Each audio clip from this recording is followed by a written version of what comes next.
Ambassador Shri Satish Mehta ji joined the Indian Foreign Service in 1983. Prior to that, he was in the Indian Police Service in 1980 batch. During his career, he served in Paris, Ivory Coast, Italy, Indian Mission to the United Nations in New York, Israel, Canada, and Kuwait as ambassador. He has also served in a UN peacekeeping mission in Haiti. At headquarters in Delhi, he had looked after India's neighbor, Myanmar and Maldives as Undersecretary, and Nepal and Bhutan as Joint Secretary and Head of Division. He has served Prime Minister, Honorable Prime Minister Shri A.K. Gujral and Shri Atal Bihari Vajpayee ji in the Prime Minister office. He retired as Director General of Indian Council for Cultural Relations. He is a qualified chartered accountant as well. Now I request Shri Satish Mehta ji to please join us and enlighten our participants for his views on interracial relations. Please, Satish Mehta ji.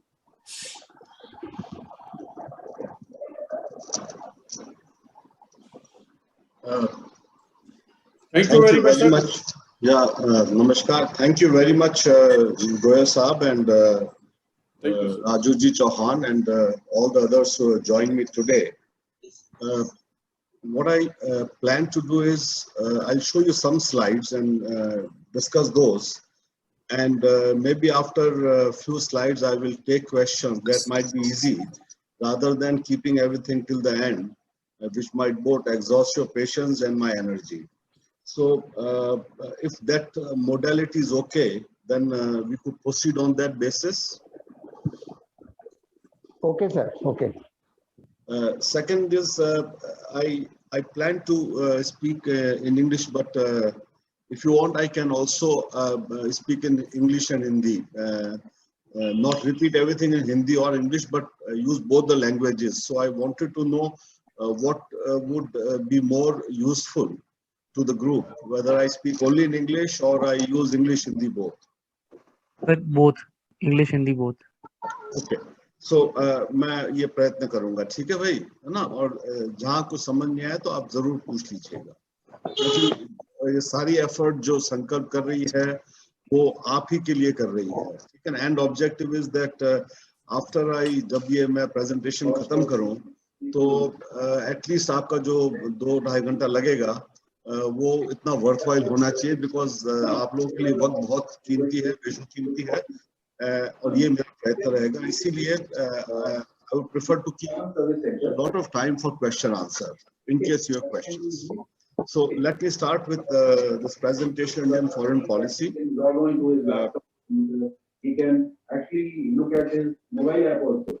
Okay, he can actually. So what are the principles and purposes of foreign policy on which India's foreign policy is founded?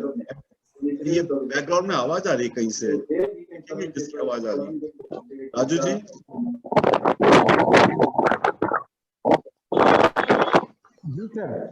Raju ji कहीं से आवाज आ रही है, सबके mic बंद कर दीजिए please, ठीक है ना? एक सेकंड सर, एक फोन बंद कर दीजिए. फ्रेंड्स, आप लोग खुद अपने माइक्रोफोन म्यूट रखिए, जब जरूरत होगी तो आप स्टार्ट कर सकते हैं. राघव गोयल जी, कृति, Jitendra,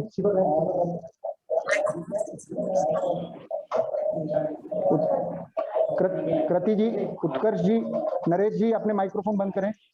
Goldy Gupta,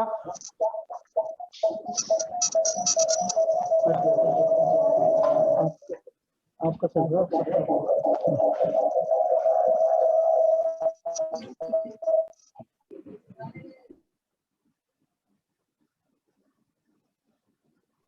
Yes, sir. You can start, sir. Okay, thank you.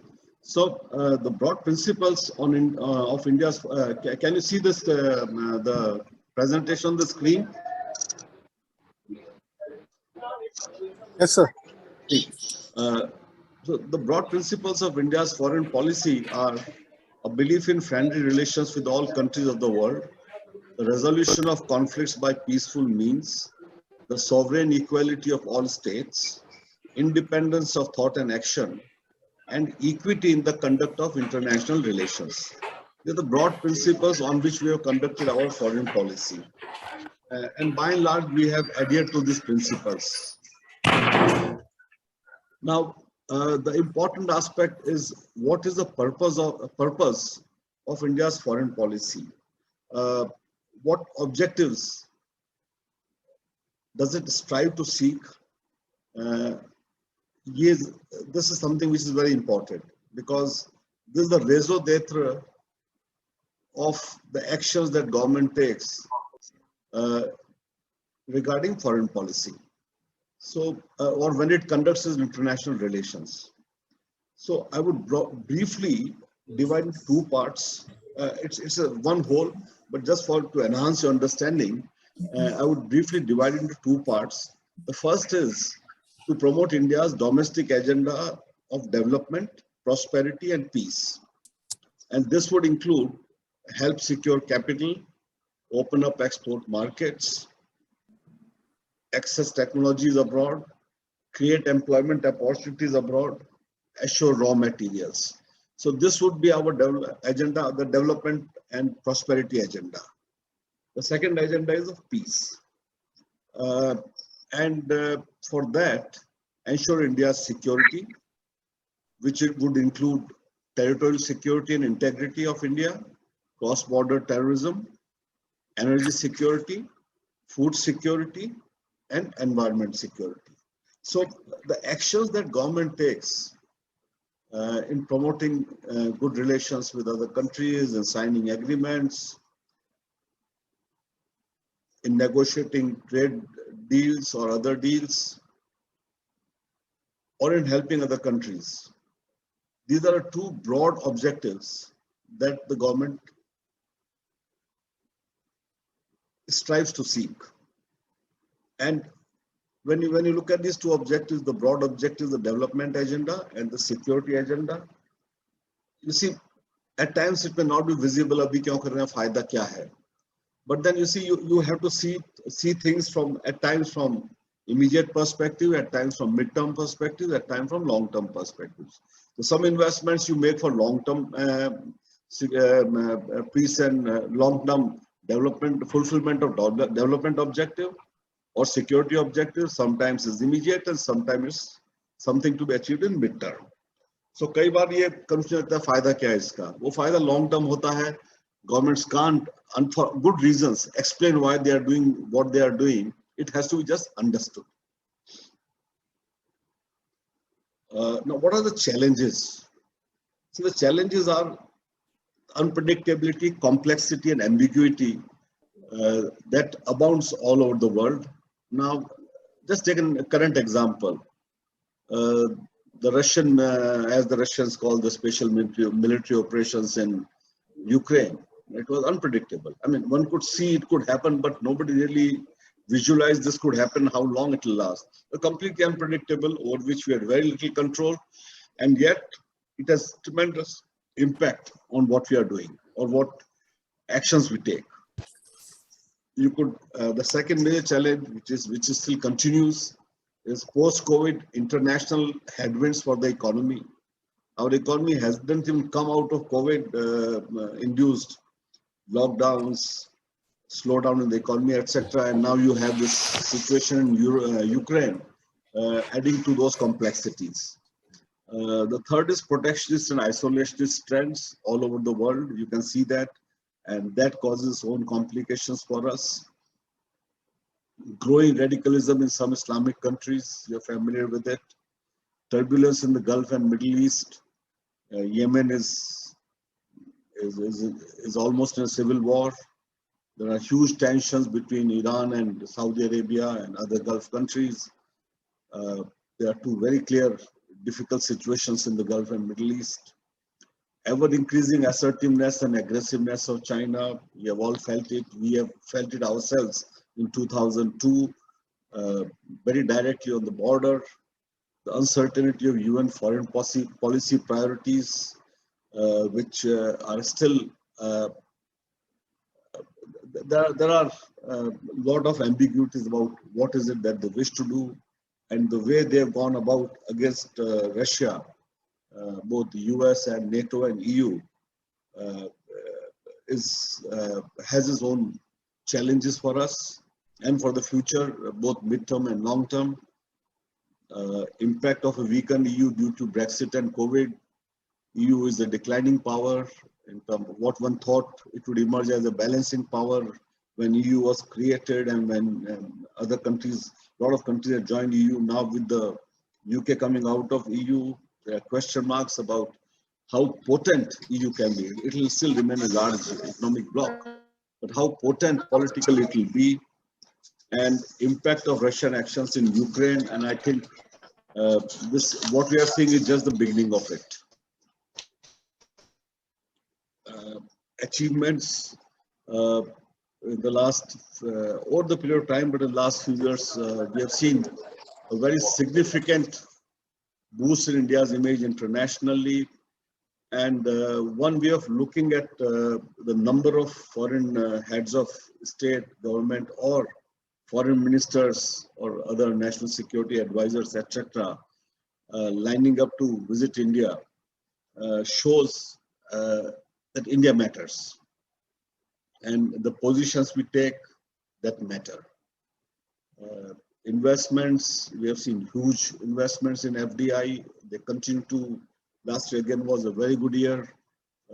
Hopefully this year should again be good.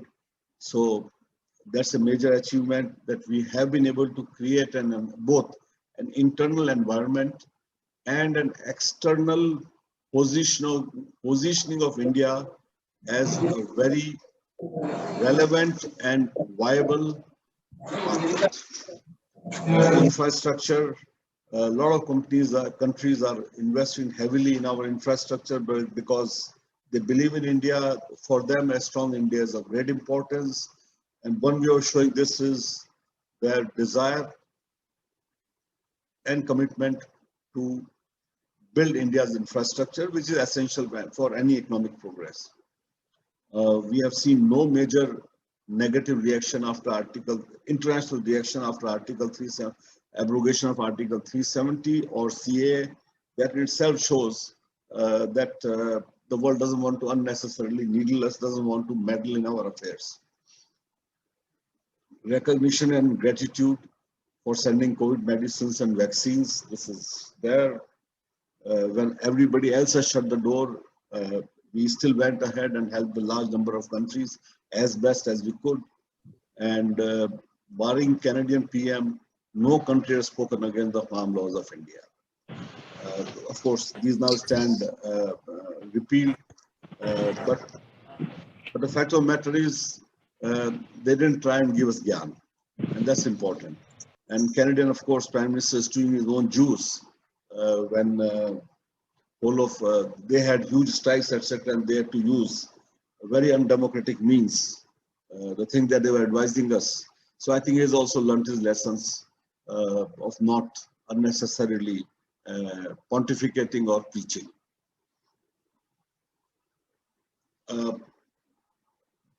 Relations with the US is the most important relationship that we have today. It's very broad-based and multi-sectoral. It includes trade, investments, defense, technology, energy, cyber, you name it, it covers that. It's a very broad-based relationship. PM has personally invested in this relationship. There have been 7 visits by him to US. Our relationship is now within the framework of global strategic partnership. We are a major defense partner. We have signed a number of agreements which would help interoperability. It will help use of each other's facilities. And a number of regular drills and exercises take place. So we learn from each other about the best practices, as also should there be a need in the future, it will be very easy to work together. There are a number of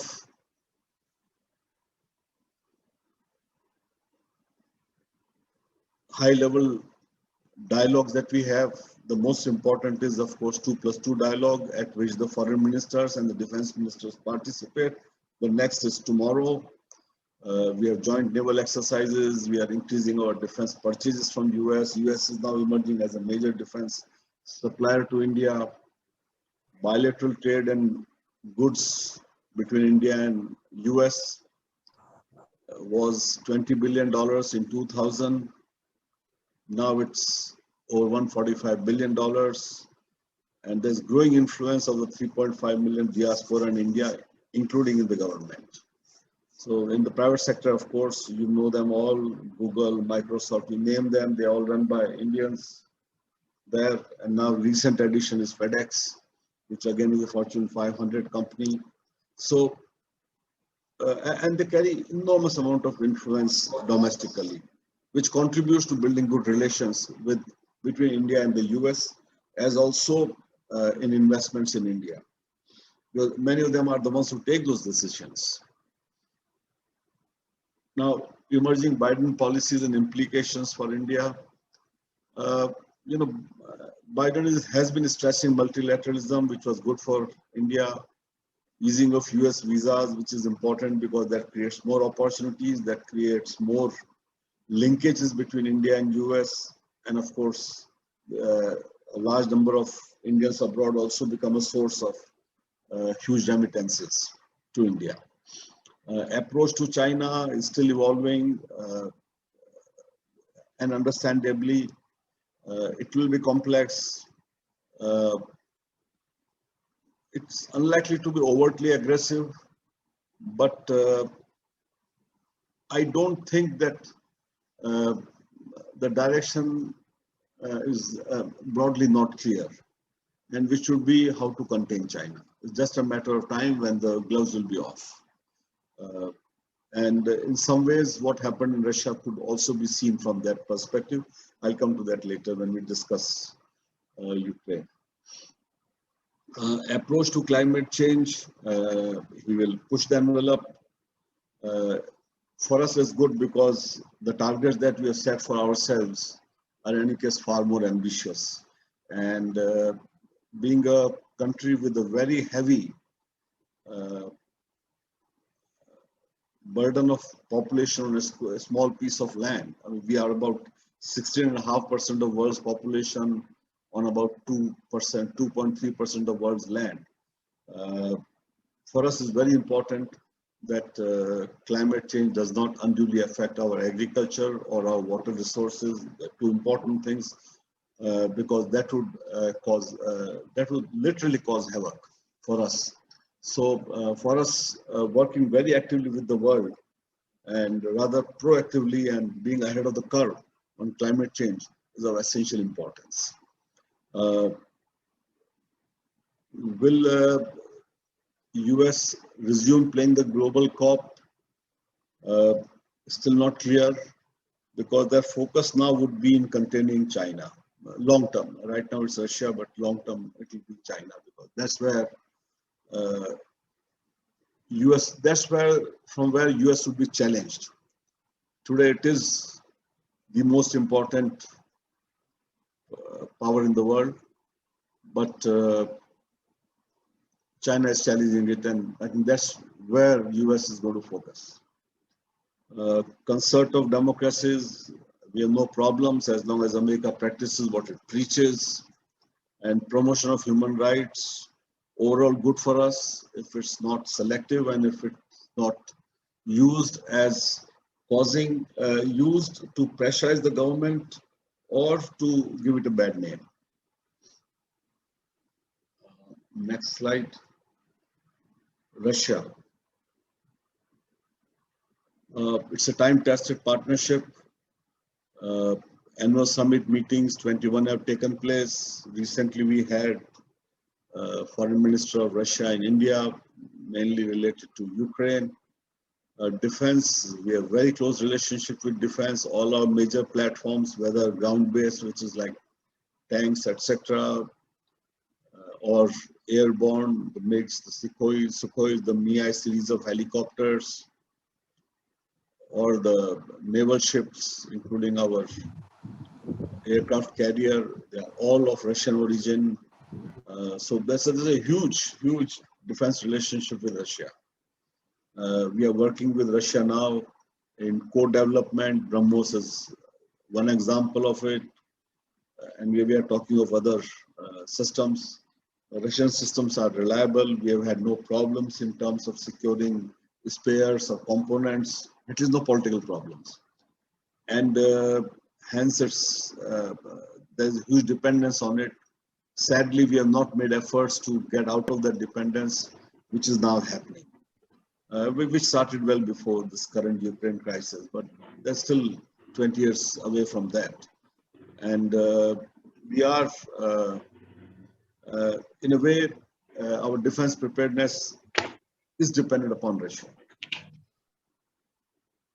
On energy, we have, again, close relationship with Russia, both in hydrocarbons and nuclear power projects.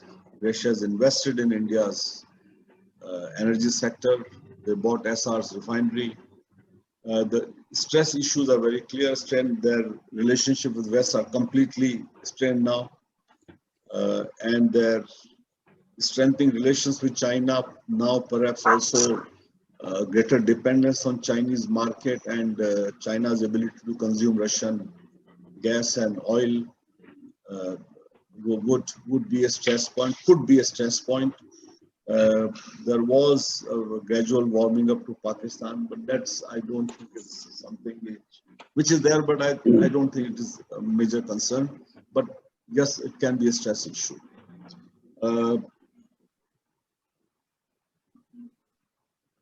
Next is China, and with that, then I'll do a bit of Ukraine. You can ask questions. With China, all of you know, in 1962.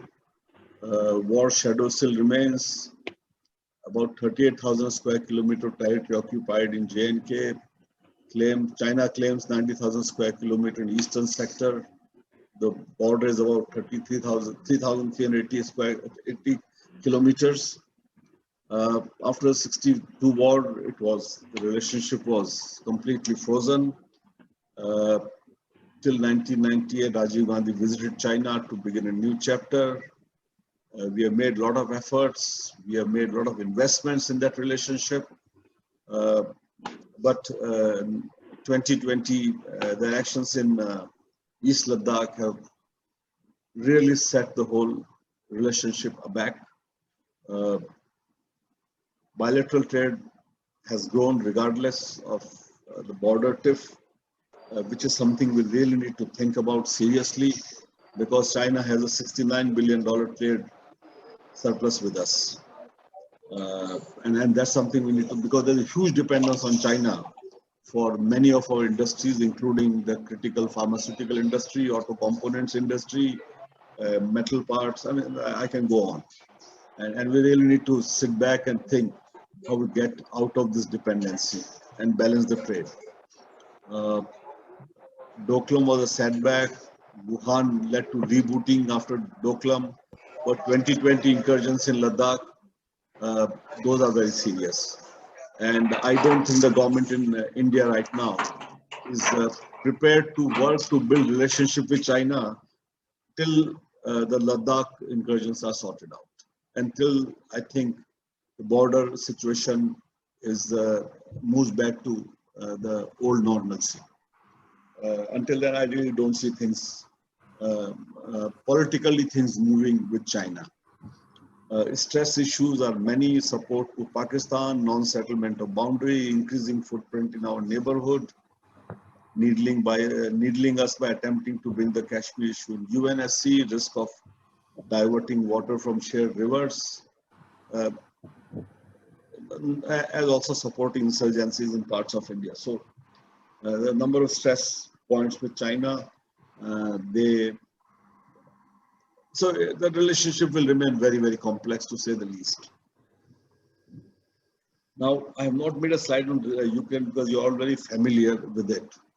So let me just touch upon Ukraine, and then perhaps we can have questions on these broad 3-4 themes: Russia, US, China, and the complexities that we see.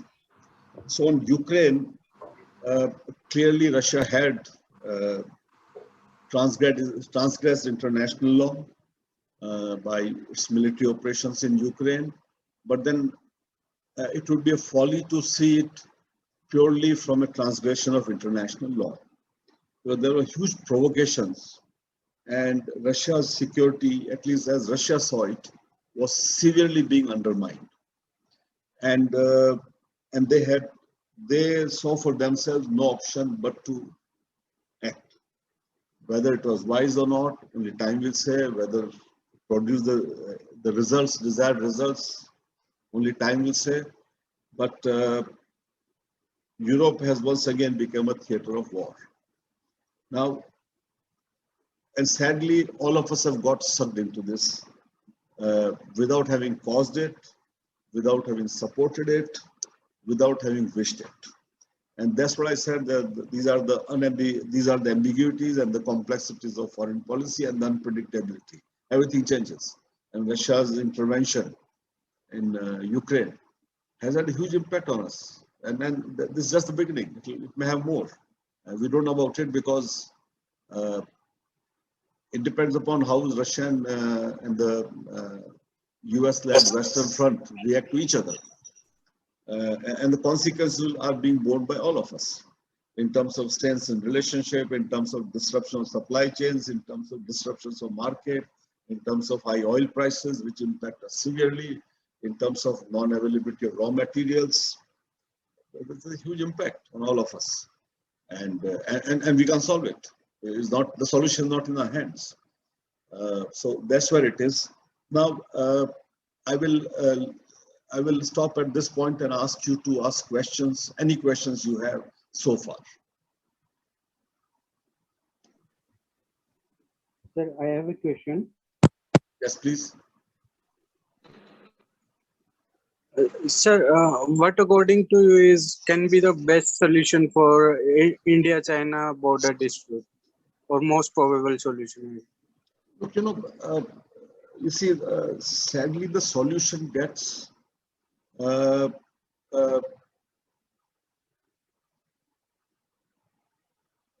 impacted by the power disequilibrium between India and China. So China feels that now it has upper hand because it has a far larger economy and it has a larger defense capability. So they would think that settlement should be far advantageous to them, which is neither politically nor otherwise wise for us to accept. So settlement at this stage, as I can see, it would only be to just respect the agreement that were signed between both the countries of maintaining peace and tranquility on the borders. At this stage, that is the only thing I can foresee at this stage. Except if China sees and internalizes that it is the next target of America after Russia, in which case it would be in its interest that India does not become a party with the US and join forces with US, because that perhaps would be a worst case scenario for China.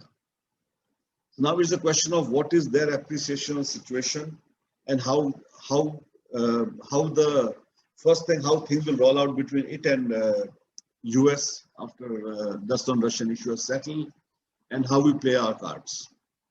So if China sees that India will very actively work with US to undermine China, which it may not want, then the terms of settlement may be better, far better. But if it doesn't see it, and if it basically judges the relationship completely bilaterally, and the disequilibrium between or the serious gap between its economy and our economy, or its defense capabilities and our defense capabilities, then the settlements offered by it would be very different. So it's just a question of first how it will play its hand, secondly how we'll play our hand. If we feel today we are disadvantaged with China, and which we are today, both economic dependence in terms of critical raw materials, as also their ability, their higher defense capabilities, then it's a different issue. So then for us the choice would be just wait, because we are building our economy, we are building our different capabilities. Trust me, in 15-20 years, by the time you guys are joint secretaries in Delhi or equivalent jobs in elsewhere, you'll see very different India. A number of things are happening on the Indian economy, which perhaps we are not even, and very positive things, which we are not even realizing. We are not realize the full import of it. Maybe 10 years back, 10 years later, we'll realize, oh my God, we were doing it, we didn't realize it. So it's just a question of how both sides will play their hands, and also how the international political situation will evolve. So that's a complex answer to a simple question, but you, as I said, you have to see various aspects of this of the situation. Any other question, please? I hope I have answered your question. Yes, sir. Thank you, sir. Sir, I have just one more question. Please. Sir, do you think that India's stance on Russia-Ukraine issue, do you think Yes. that it will adversely impact India-US relations? Look, you know, one thing we must understand when we take decisions, and that is, as I said, we are only pursuing our interests. Okay? We are neither pursuing Russia's interest, nor we are pursuing Ukraine's interest, nor are we pursuing American interests. America did not consult us, did they? They did not. They talk of democracy, they didn't consult us. But they want us to bear the consequences of their decisions, and there's no reason for us to do that. Secondly, we have huge equities with Russia. We have huge interest. We have a huge interest in a strong Russia. Okay? So that's what we'll pursue.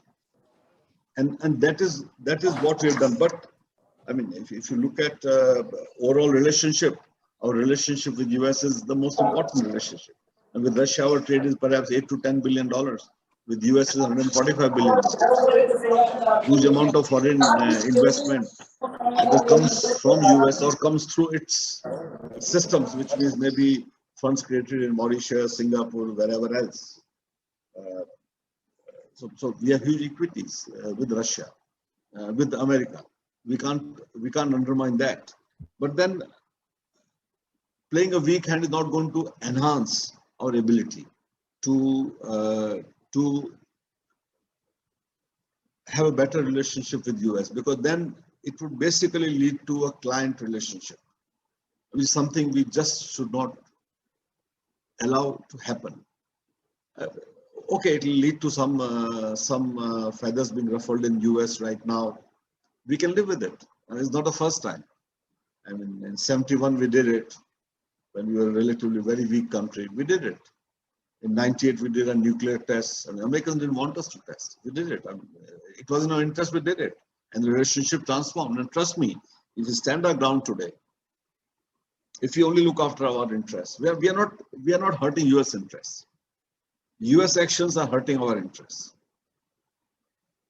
So why should we be on the defensive? First of all, I mean, that's mentally, why should we be on the defensive? We can go and say, look, this is what you caused us.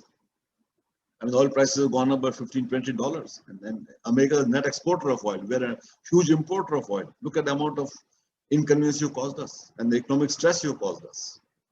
So it's a question of how we'll play our cards. I think our government is playing our cards well. They understand it.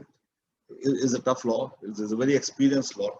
So, and there's a dialogue that we'll have with the US, notwithstanding what they may say publicly. They may say there'll be consequences. Of course, there'll be consequences. And our answer will be, we'll deal with those consequences. But then once you take those positions, of course, you have to convey it politely and firmly, and just by your actions, at times not even by your words. It becomes very different.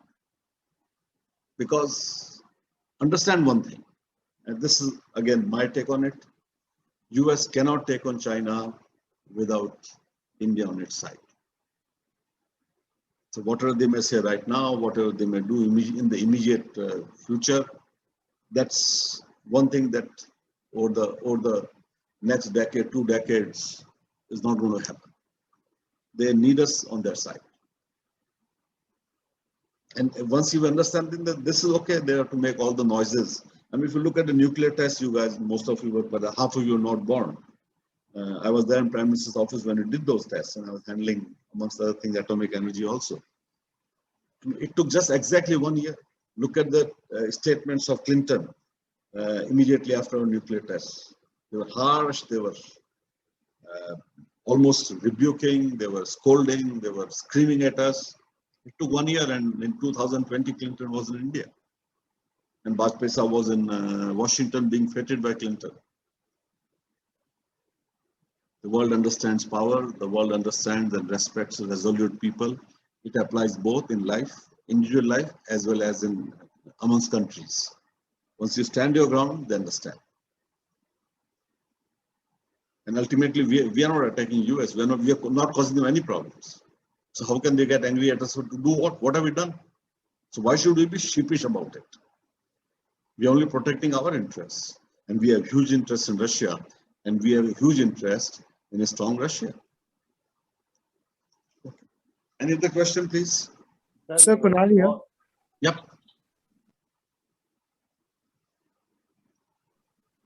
Sir, 2 questions. The first one, sir, with the recent political turmoil in Pakistan, what should be the way forward for India?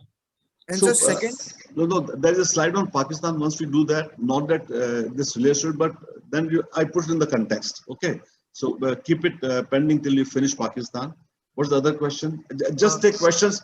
Just ask questions on things we have covered. Okay. okay, sir. And if your questions are other issues, just wait, because this is not the end of slides. This is just the beginning. There's another about 10, 15 slides. Yeah, sir, I'll ask afterwards. Okay. I hope you don't mind doing that. Sir. I wanted to, Sir Praful here. Sir, I wanted to ask about what is, isn't West biased in sacking Russia from UNHRC? Once again, little loudly, please. Sir, isn't Western countries biased? Aren't they biased in sacking Russia from UNHRC, given they have their own bad record?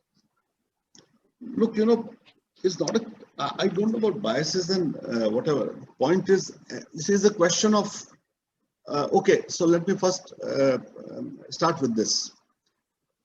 And these are hypotheses which you basically just see, how are the dots getting connected? If for example, the end objective of all this exercise by the US was to weaken Russia substantially, if not a regime change, and President Biden has said he wants a regime change. But even if that is not the case, they want to substantially weaken Russia, or a Russia which will not side with China. So if America decides, US decides that China could become the preeminent economy, which is likely to happen very soon, that's just a matter of maybe 3-5 years at best. It already is. I mean, China today produces 25% of world's industrial goods are produced only by China. That is the size of its economy.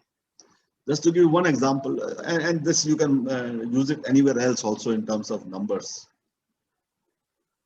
China produces more steel than the whole of world together. And 3 years back, last 2 years of COVID, so it's a little difficult. But just to give one example, China was the world's largest steel producer. It still is. It was producing 1,000 million tons of steel. 1,000 million tons. Number 2 was India, or is India, both was and is India. India produces 120 million tons. So number 1 produces 1,000 million tons. Number 2 produces 120 million tons. And in 2019, China almost added 100 million tons of steel making capacity, which was the whole of capacity we have ever sent since Jamshedji Tata set up the steel plant. That's the scale of Chinese industry. Now, US, even if it wants, can't take on China, because US has huge economic dependencies on China. So they cannot. But they don't want, no matter what they say, this is my assessment. And understandably, any other country, if we are there, perhaps we'll also feel like that. So in the sense, I'm not blaming them for it. They don't want China to become the #1 power in the world. Yet they have huge economic dependencies on China. So how do you do? So you weaken it slowly.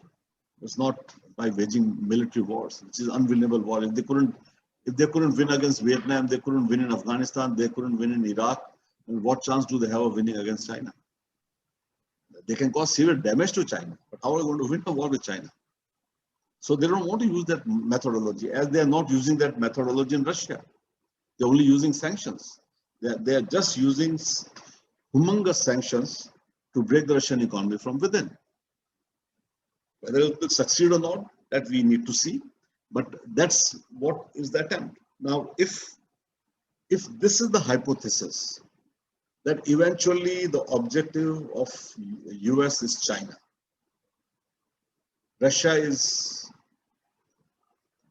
a link of that chain, which means weaken Russia first, or take it out of China's, or bring Russia to a point where it will not intervene or interfere when US takes on China.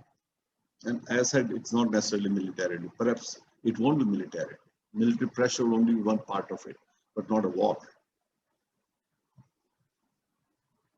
Then all that is happening fits into the picture. I mean, Russia was no threat to West. It was no threat to West whatsoever. The broken Russia was no threat to Soviet. The broken Soviet Union was no threat. So why go after it so seriously and so vehemently and so viciously? Two things. One is to test whether sanctions, all these sanctions, economic restrictions work or not, and how fast they work, #1, and how they can be fine-tuned. And #2, weaken Russia to a point that it does not side with China when the West takes on China. When I say West, it's West led by US takes on China. And West will take a lot of time before they start taking on China, because there is huge Western dependency on China today for the manufactured goods. So first, they have to build their domestic capacities. #2, they have to build, as they keep saying now, reliable supply chains, if you have heard this term being used very regularly now in the last couple of years, which means having supply chains which are not dependent upon China. It works for us very well, because we could, if in terms of size, we are the only answer. So if you see the picture like this, then we are very relevant to the US. Notwithstanding whatever happens with the Russian matter, regardless of that, we're very relevant to the US. If that hypothesis holds true. And everything that seems to be going in that direction. Anyways, have I answered your question? Yes, sir. Okay. Any other question before we move on? Hello, sir. Shubham this side. Yeah, Shubham. So, as a student of Pol Science and IR, I was asked this. Your voice is not clear. Of Ukraine.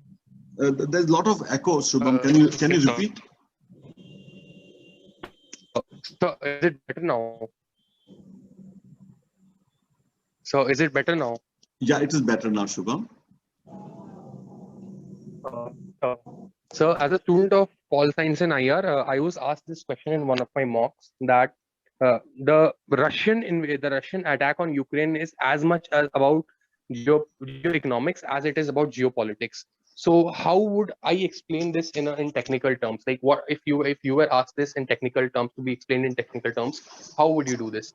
And I have this another question, which is if Ukraine is holding its ground in its country, and Russia is also in no mood to retreat. So what would we do for this conflict to end? So these are my two questions, sir. So okay, so the answer to it would be, and this we can only surmise at best.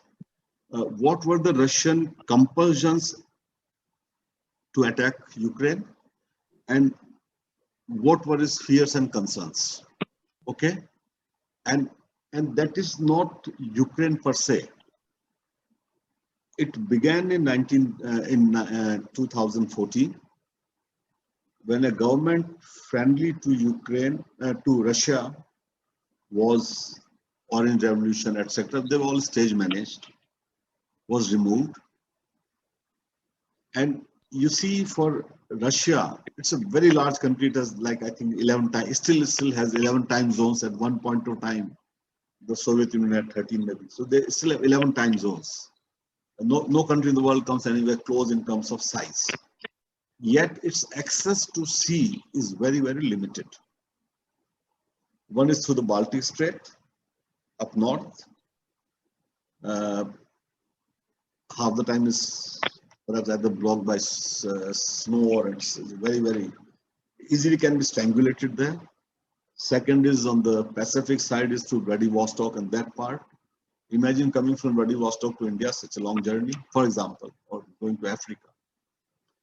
And the third was through the Black Sea into Mediterranean and Indian Ocean, and also Atlantic. There are three routes. An unfriendly Ukraine, or Ukraine in as a member of NATO Security Alliance,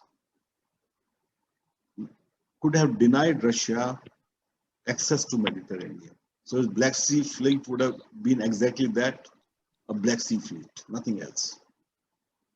The major port that it has on the Black Sea is a part of Ukraine on lease.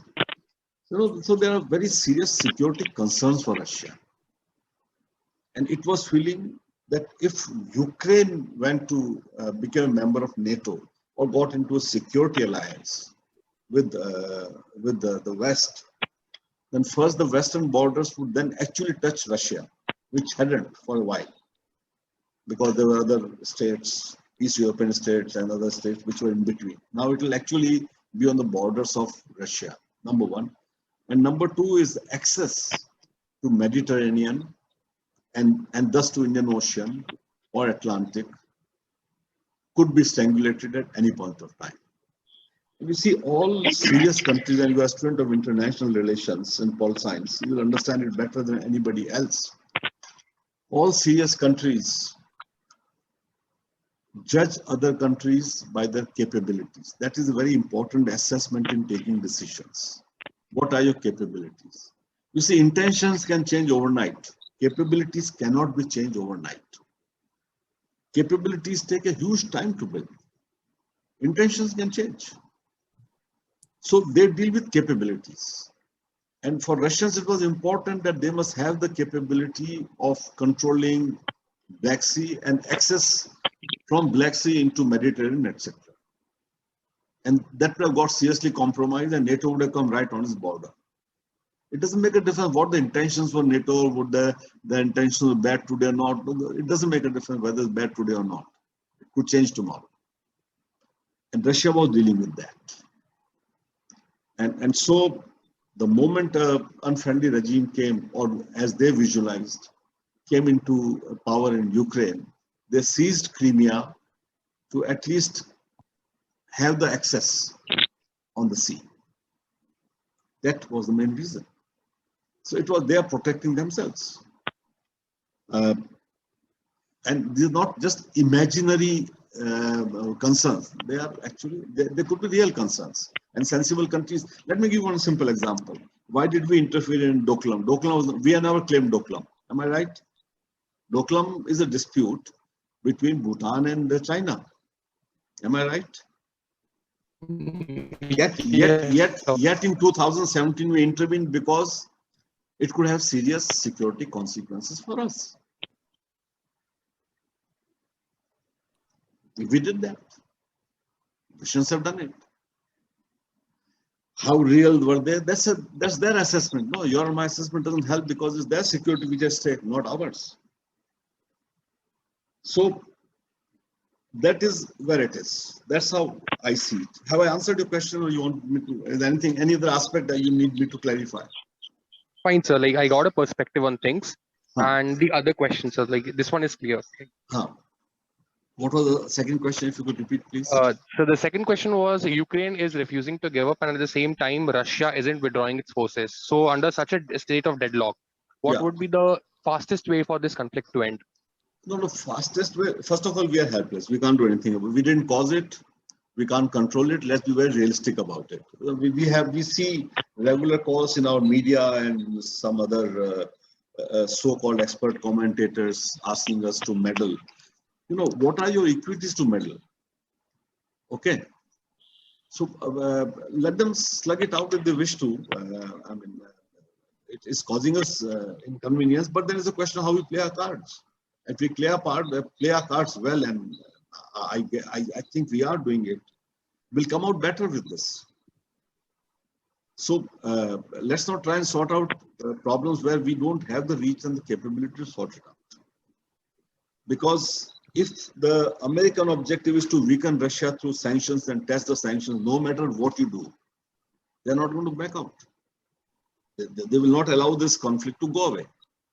And if they have somebody like the current current Ukrainian president, who seems to be their stooge, pardon my using, or who's very friendly to them, whichever way you want to put it, and then the conflict will not end.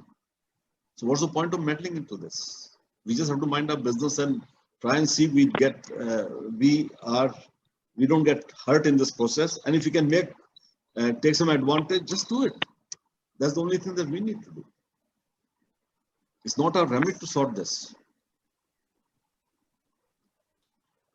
All right, sir. Thank you, sir. What it could, and the important thing now, what it could lead to. You see, perhaps the West has overreached, perhaps. Like preventing Russia from using SWIFT, all these seizing properties, they're all legal acts. Now, there's a lesson for us to learn, a lesson for other countries to learn.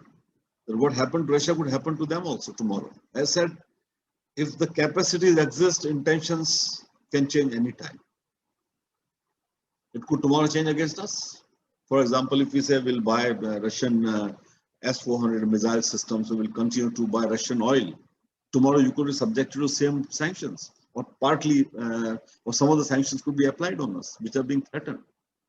How long do we want to be threatened like this? But from anybody, it doesn't make a difference, friend or foe. So what you would see, what could happen, whether it will happen or not, I don't know about it. But what could happen is countries building capabilities individually or collectively not to allow this to happen to them. That is the biggest lesson that we can draw. And that is what we must work on. Just let them sort it out. It's their war, let them sort it out. So we don't want a situation where tomorrow we are also denied access to SWIFT. And the talks are already going on amongst a number of economies. Then let's just work and let's have an alternative system. So our trade can't be disrupted one sweet morning. Or perhaps it could lead to another currency in which we'll keep our reserves. What if your reserves get frozen one day?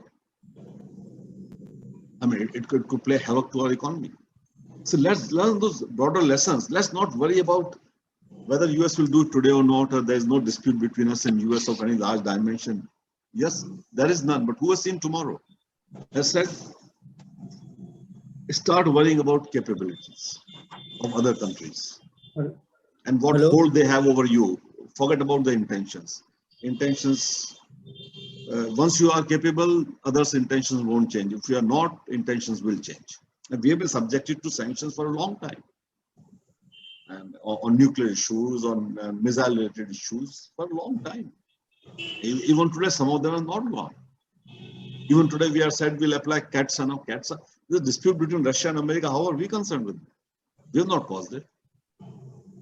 And we have an agreement with Russia. Why should America or any other country, for that matter, sit on judgment on what we require for our security? I mean, the Triumph missiles are a defensive mechanism, are a defensive system. Why should America be concerned with it? They're imposing those sanctions. So I think that is the lesson for us. That's the important lesson for us. आत्मनिर्भरता बहुत जरूरी है और बहुत जल्दी जरूरी है. We don't have, maybe we have 10, 15 years, that's it. So I would draw these lessons and work on those far more seriously and put in everything that we have rather than spend time and energy in trying to sort out Russia Ukraine issue. Now, where it could settle, it's difficult to say. We don't know what was in Russia's mind. We understand the broad security imperatives. Where they will settle, I don't know. But I guess a neutral Russia, neutral Ukraine, and perhaps the Donbass area and land route to Crimea, etc., might by and large take care of it. Thank you, sir. Would Ukraine be allowed to accept it? I don't know. Let's see. Okay, can we move on to any, if there are no other questions on what we have covered? Thank you, Ashutosh here. Sir. Yeah, Ashutosh. So I want to ask the questions about the relevance of UN and other multilateral institutions in the view of the crisis that just unfolded. So can we do it after I finish UN? Yes, sure. If it's okay for you? Surely, sir. Thank you. Yes, it is okay, sir. Okay. Anybody else? Hello, good evening, sir. Yeah. Sir, I wanted to ask a question. Sir, is there any justification for Russia attacking Ukraine? Sir, although we condemn violence in the form that has unfolded in Ukraine, but sir, since Russia was also looking for a diplomatic solution for quite some time, sir, is there any justification? Because sir, their all diplomatic talks seemed to hit a kind of barrier and there was no progress after that. So sir, is some justification there? You see, the trigger was, I mean, I can only guess.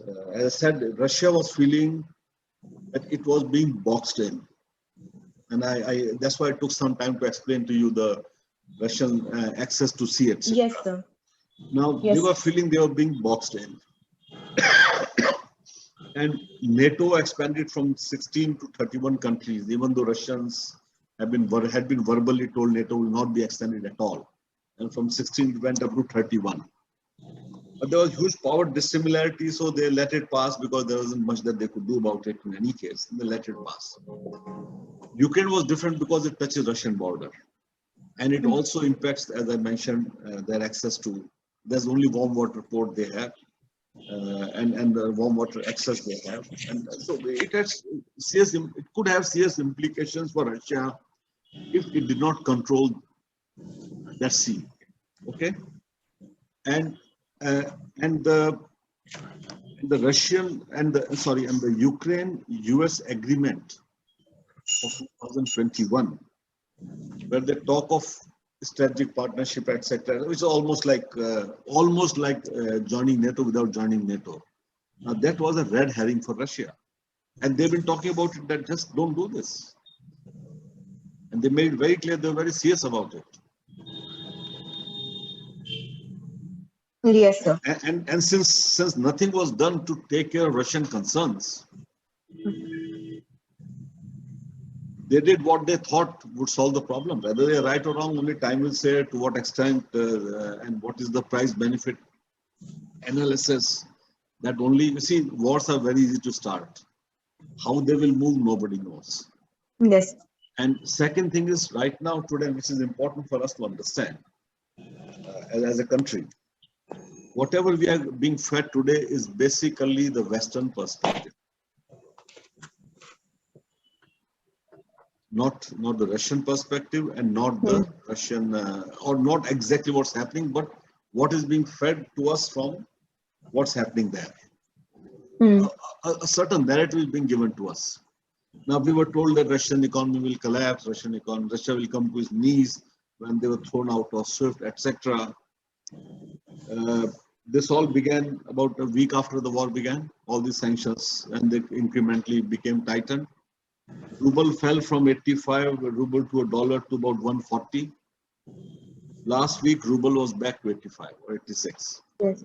Something is happening which is not exactly in sync with the narrative that we are being given. Now, how could ruble come back to from 140 to $1? How can ruble come to 85? Because, because the other narrative is not coming to us. Yes, sir. There has to be some reasonable explanation for this, of which we don't know why. It should have gone worse, because sanctions are only tightening.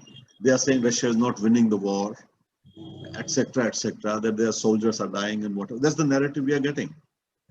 Russia is being pushed out of UN Human Rights Council, etc. But then why is ruble so strong? That's the important index. If you see, rupee fell by more than 2 rupees, from 75 or to $1 to 77 something. Now it's back to 75 something. Okay. So yes, sir. So I really don't know. Some of the things I don't know, because we don't have access to that information, and we can only judge by or make assessment by connecting the dots and then seeing whether there are certain hypotheses, whether what's happening fits into that hypothesis. Can we move on, please? Yes, sir. Thank you, sir. If there are no other questions, can we move on? Okay. So now I'll do our neighbors, just some of them, and then do other things, and then we will perhaps wind up with all the questions you have.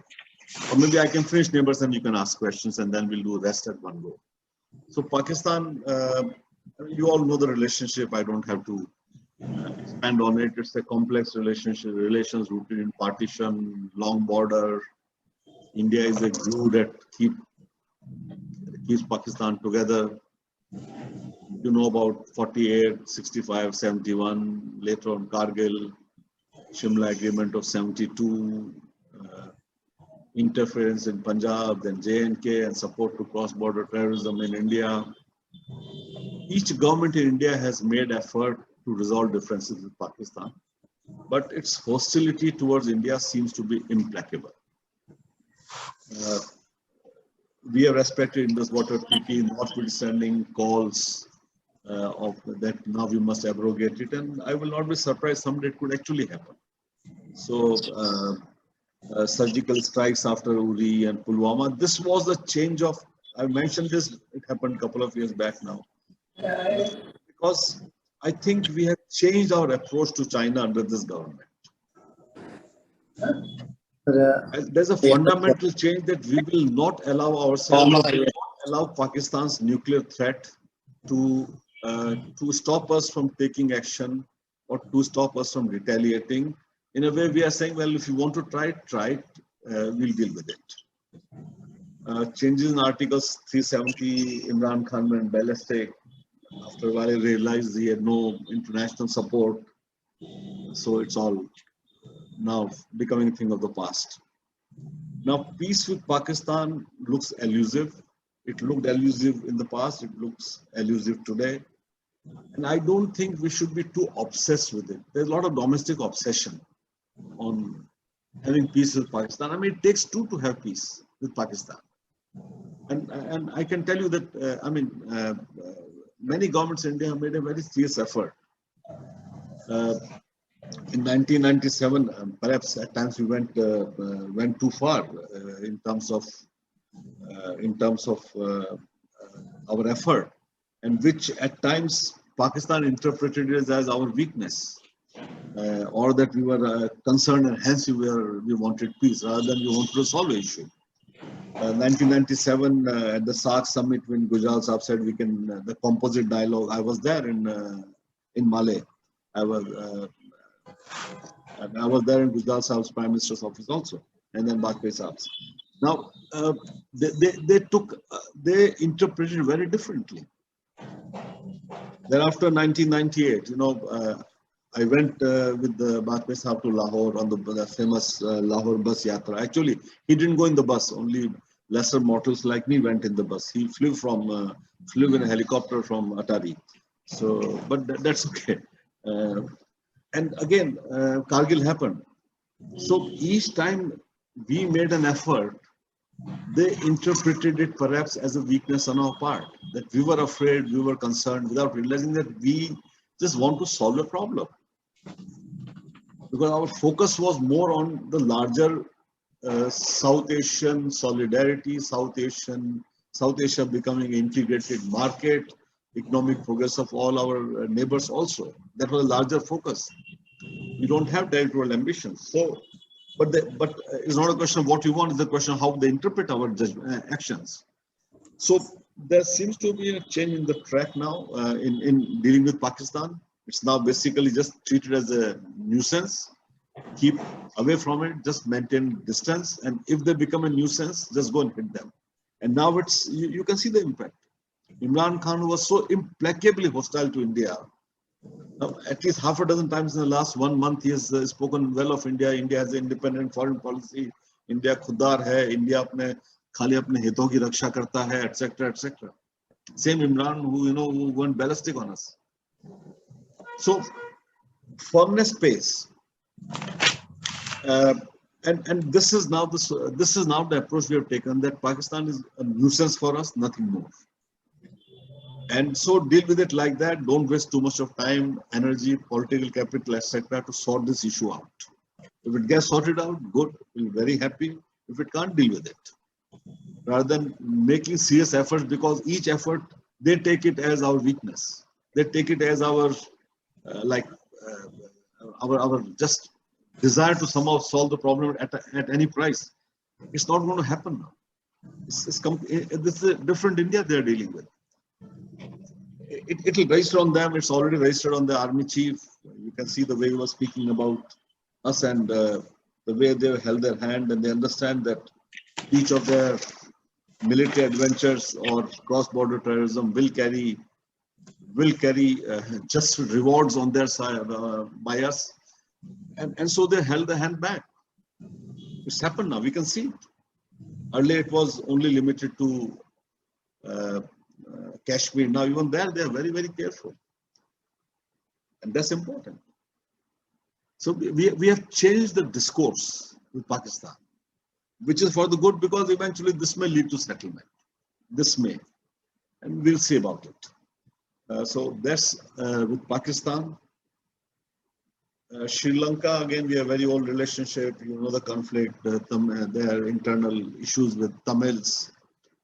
The current government, Rajapaksa brothers' government, has not been accommodative, and now they are in serious economic mess, and we are the only ones who are bailing them out. So they understand it. Hopefully things will stabilize with Sri Lanka. When they will stabilize economy-wise, I don't know, because you see the economy is dependent mainly upon some exports, mainly garments, and hugely on tourism. Last 2 years, tourism has taken a huge hit. I was in Sri Lanka about 15 months back for my philanthropy work. We are putting Jaipur foot limbs in Sri Lanka, and we put limbs to about 730 people between Colombo and Jaffna, but that's a different story. And I mean, things were already getting a little difficult, but now in 1 month, there's been dramatic change in the economic situation. And there's an impact. The government may not be able to survive this. There'll be political turmoil. We'll see. We'll have to deal with it. But so far we have helped them. So come out of this crisis. I don't know whether and how long they'll take. But it's a country which had the best social indicators in South Asia, has been set back by many years, if not decades. So for us, basically 2 stress issues with Sri Lanka. One is the treatment of Tamils, and the second, which becomes a domestic political issue also for us. And second is the China factor. So China factor, hopefully the government in Sri Lanka now has understood it. Even the Rajapakshas have understood it, that it's a poison pill.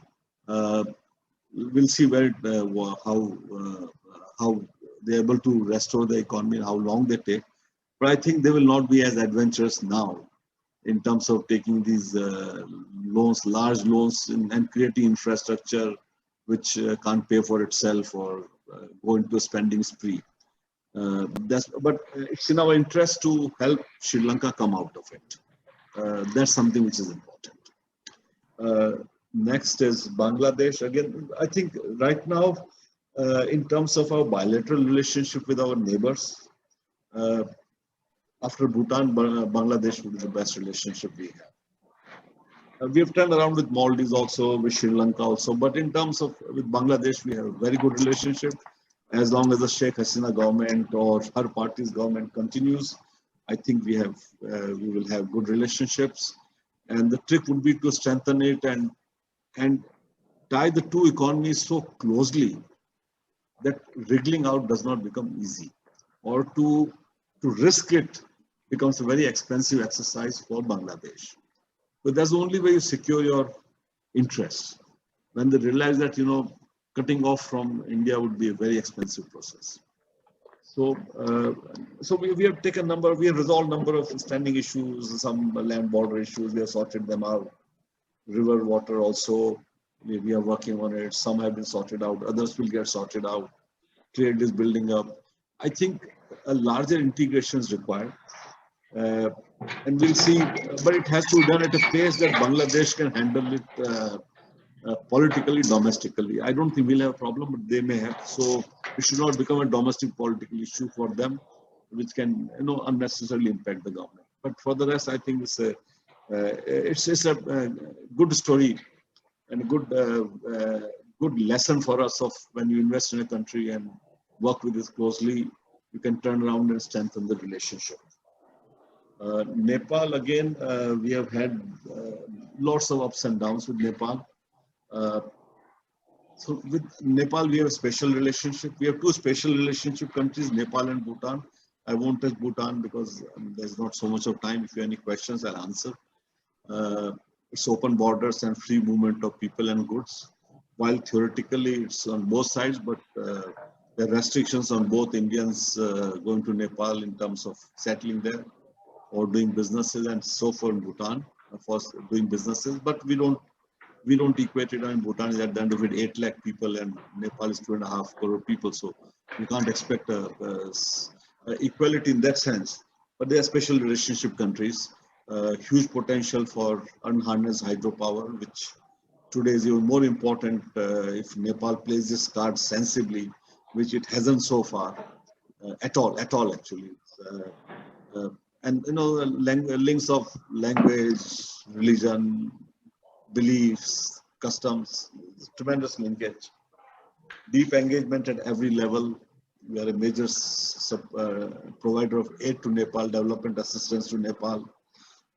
Many challenges that are there, which is of a polity of a small country stuck between two very large countries, and a democratic process which is not yet settled. Because democracy came to Nepal only in 2008 finally. It tried in fits and things, but never worked out. Only in 2008. When the king was removed and democracy was a democratic constitution was adopted. But it's just very early, just about 10-15 years, and it will take some time to settle. And there is a huge Pahadi Madhesi divide, which will take time to sort out. We just have to be patient with it. Nepal quite unnecessarily and foolishly, the politicians use very small border disputes. One is tri-junction, so it can't be settled between India and Nepal. China, it also touches China. The second is a very small dispute on the eastern side of, on the eastern borders of India and Nepal. Resolvable issues, but they just keep breaking it up unnecessarily. Whatever issues that they have with India become a political football in their domestic politics. So we just have to be a little patient with them without getting excited about it. Yet convey our messages firmly. This is what we do. That don't do this. This is what our Prime Minister also told Sheikh Bahadur Deva, who was here a week earlier, that don't make border disputes a domestic political issue. Stress issues in Nepal is again Nepal's destabilized political situation invariably sucks in India, because each political party will come to us when they're out of power to seek our favors, to seek our help, and then once they get into power, they start bad mouthing us. China is a factor in Nepal now. It's a serious factor. We need to be careful about it because there are huge security aspects involved. That's what it is, but it's a relationship we can manage, and I only wish Nepal was serious in harnessing its hydropower. So I dealt with Nepal as Joint Secretary. I headed the division between some very difficult period of 2008 to 2011, when the new government had just come, the democratic elected government. So in interesting times, it will remain with Nepal, but there's a huge potential. It's just a question of Nepalese making up their mind to realize this potential. Next slide is Gulf region. This has been a tremendous turnaround story for us. Earlier, our relationship with the Gulf was mainly of sending Indian labor and Indian expatriates, importing oil and some market, and that's about all, and some investments. Today, it's a qualitatively very, very different relationship with all the Gulf countries, but particularly two who are the biggest boys in the Gulf, Saudi Arabia and UAE. And the way they are dealing with Pakistan, the way they are dealing with India, shows how well we have handled our diplomacy and how well we have, through our diplomatic tools, we have been able to secure the two objectives I mentioned, one of India's development and second is India's security. And that's a huge turnaround story. And I think this government has done remarkably well in building this relationship. Africa, let me stop here and you can ask questions. Excuse me, sir. Yes. Amar Singh Verma, Arvind Baghel, Kamleshwar Rao, please mute yourself because it is causing disturbance to many people. I think people need to show some discipline in this. They can't just open the mics and not close it. Sir, recently regarding BIMSTEC, there is lot of echo coming in. So I think, ya to aap, administrator, can you just shut the mics off of everyone, and then only when somebody asks for a question, you open it.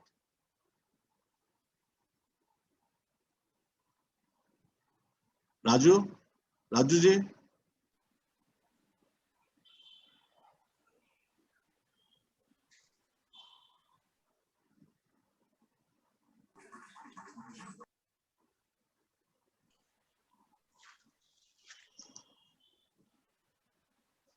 Raju ji.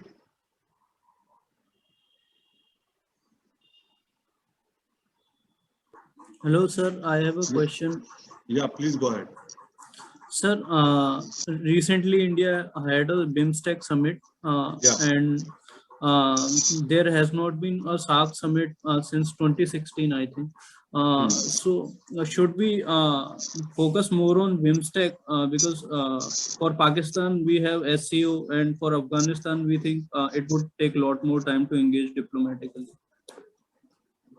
So how should we form an opinion about this? We are not forming any opinion. You see, it's very simple. We don't want SARC to become a political football, okay? Which is what Pakistan tends to make. It wants to use it for political objectives. And we are very clear right from the beginning of SARC that this is not for settling bilateral issues or political issues. Okay, it's to build relationships in other areas, including economic relationship, in which Pakistan is showing no interest. So SARC has fallen by the wayside because of what Pakistan is doing to it. Now, for us, the choice is about how do we build relationships with other countries, other neighboring countries, who also were not interested in politicizing SARC. So one was bilateral. So we signed the bilateral free trade agreements with Bangladesh, with Sri Lanka, Nepal, Bhutan. In any case, are special relations countries, so they have free trade agreements in any case. So, so 4 countries were taken care of. One was Maldives was too small, so that's okay. In any case, we give unilateral concessions. So for us, the value of SARC is over.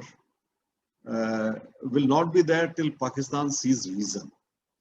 Now that leaves, unfortunately, Afghanistan outside it, because Afghanistan could have benefited from a SARC, SAFTA or SARC free trade area, etc. But there isn't much that we can do till Pakistan sees reason. Hopefully, it will see reason sooner than later. But now they are also passing through a very severe economic crisis. We see it in our entire region. The only country which is not faced serious economic stress is us, and perhaps to an extent Bhutan. Bhutan is a very small country. It exports a lot of hydropower to us, so they can do well. Rest, all of them are deeply stressed. So economically, now Pakistan has to see reason. Hopefully, it will see. This is my sense of it, that it will see reason sooner than later, because earlier they were looking at parity with India on everything. If somebody goes to India, they must come to Pakistan. I think now they have understood that this is no longer borne by reality nor by international politics. So they are now is a period for them to adjust to this new reality, which they are doing. Hopefully, they'll see reason. They'll understand that they can't expect parity with India, etc. And then thereafter, I think they'll be understanding that why should we spoil our economy, because neither they can take Kashmir by military force, nor can they economically come anywhere close to it. Once this sinks in, rest will follow. That's how. So we just have to give it time, not provoke it, but be very stern and firm, and not even make effort, not invest any political capital in terms of making an effort to improve relations. We just maintain them at a safe distance, make it clear you needle us, you hurt us, we'll punish you. That's it. And wait for them to sort their internal issues out, both of thinking as well as of internal political issues, to see this reason. And I think they are seeing it slowly. It takes a little while, but they'll see it. Once the Chinese bills start coming in for repaying for the roads and non-usable roads and other infrastructure that Chinese have built, I'm sure Pakistan will understand that. So there's now getting back to BIMSTEC. So BIMSTEC includes not only Bhutan and Nepal and Bangladesh and Sri Lanka. It also includes Thailand and Myanmar. So it will move at its own pace. The important thing there would be the infrastructure. See, the linkages, the communication linkages. BIMSTEC also provides us, you see, what happens is India's passing through Indian railways or Indian roads to connect India's northeast to eastern India. The easiest route would be through Bangladesh. Now that has been a political issue for them, maybe even today it is. But once BIMSTEC becomes a good organization and an argument, then those roads are not going to northeast of India. It's also going to Thailand and also going to Myanmar. Perhaps the dynamic will become different. So for us, that's the objective, to economically engage very closely with these countries, which are all our neighbors except Thailand, and then have a very serious economic content, which creates a very enduring relationship. Have I answered your question? Yes, sir. Okay. Sir, one more question.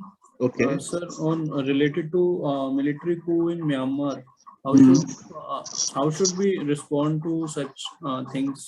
As a democracy, there is a pressure to support human rights and democracy, but we also need to counter string of pearls policy of China. So how should we go?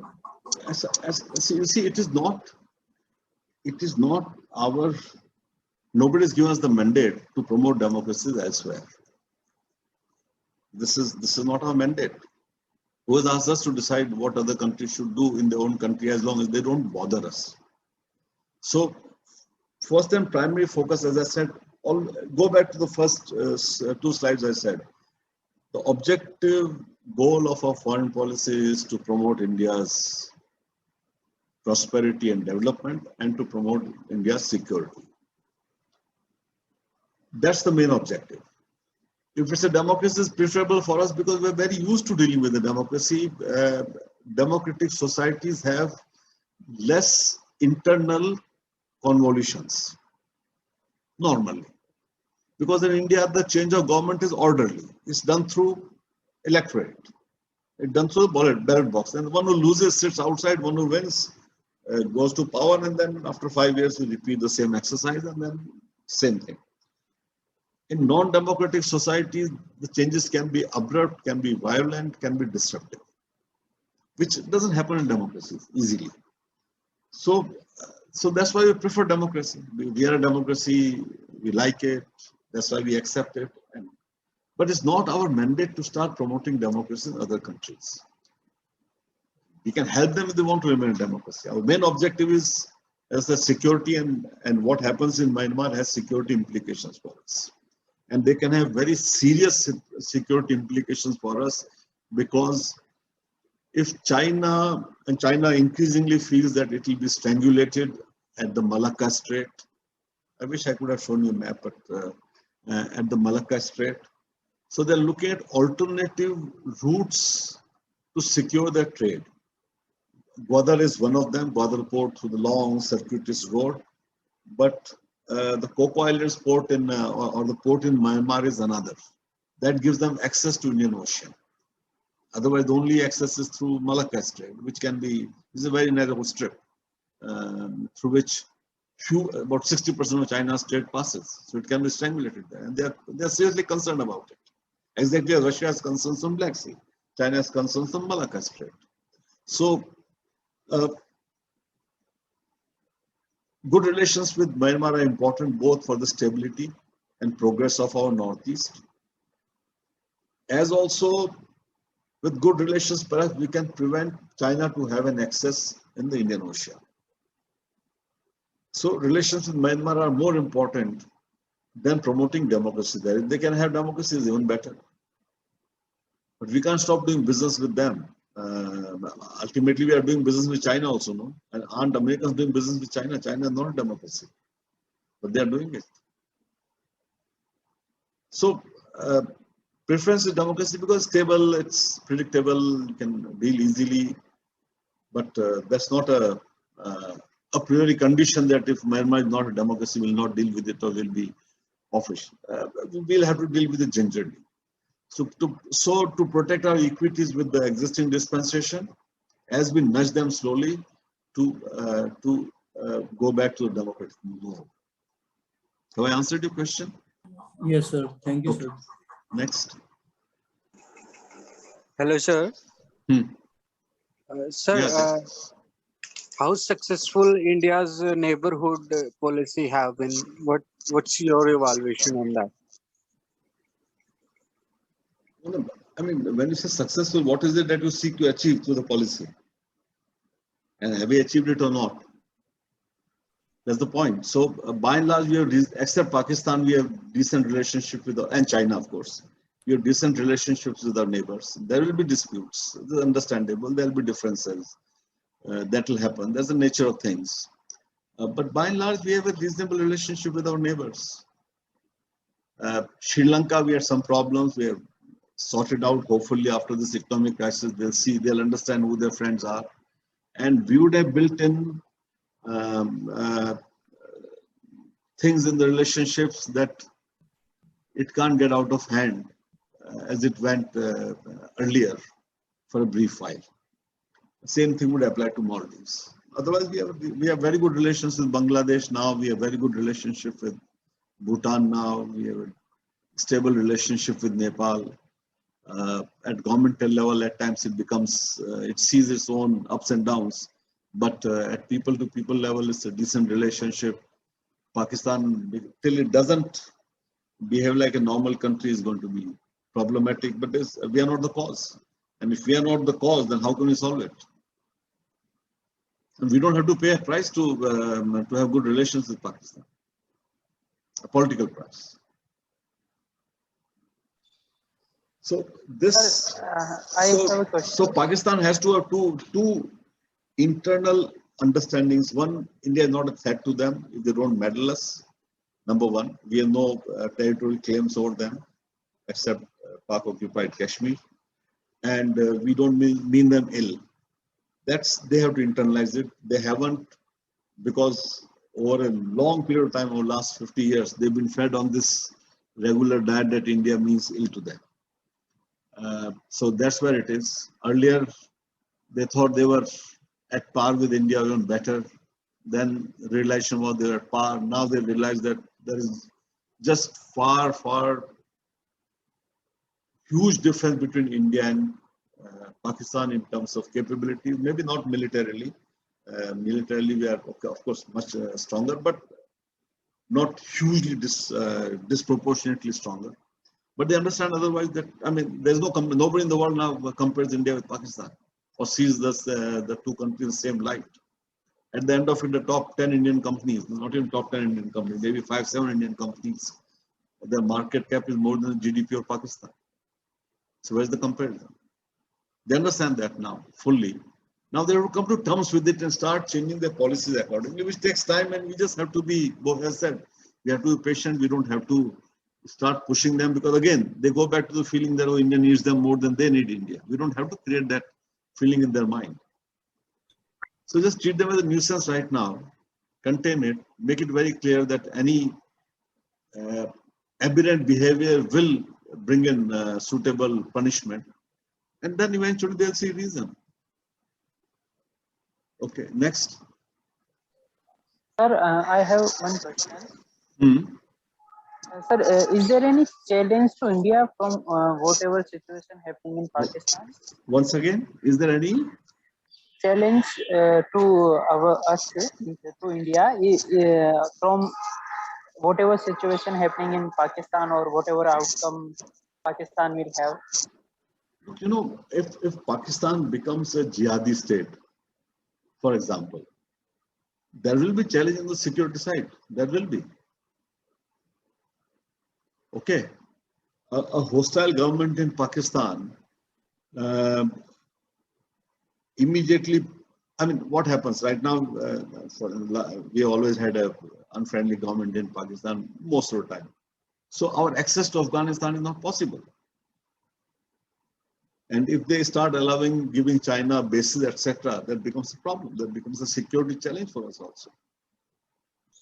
So what Pakistani governments do has implications on us, has serious implications on us at times. But so the solution will be, let's have good relations, which is of course motherhood kind of a thing. But how do you have good relationship if each time you make an effort, the other guy takes it as your weakness? See, how they internalize our effort is important. And they internalize our effort, whether when Pakistan went to Pakistan or Prime Minister Modi went to meet Nawaz Sharif at his daughter's wedding, whatever,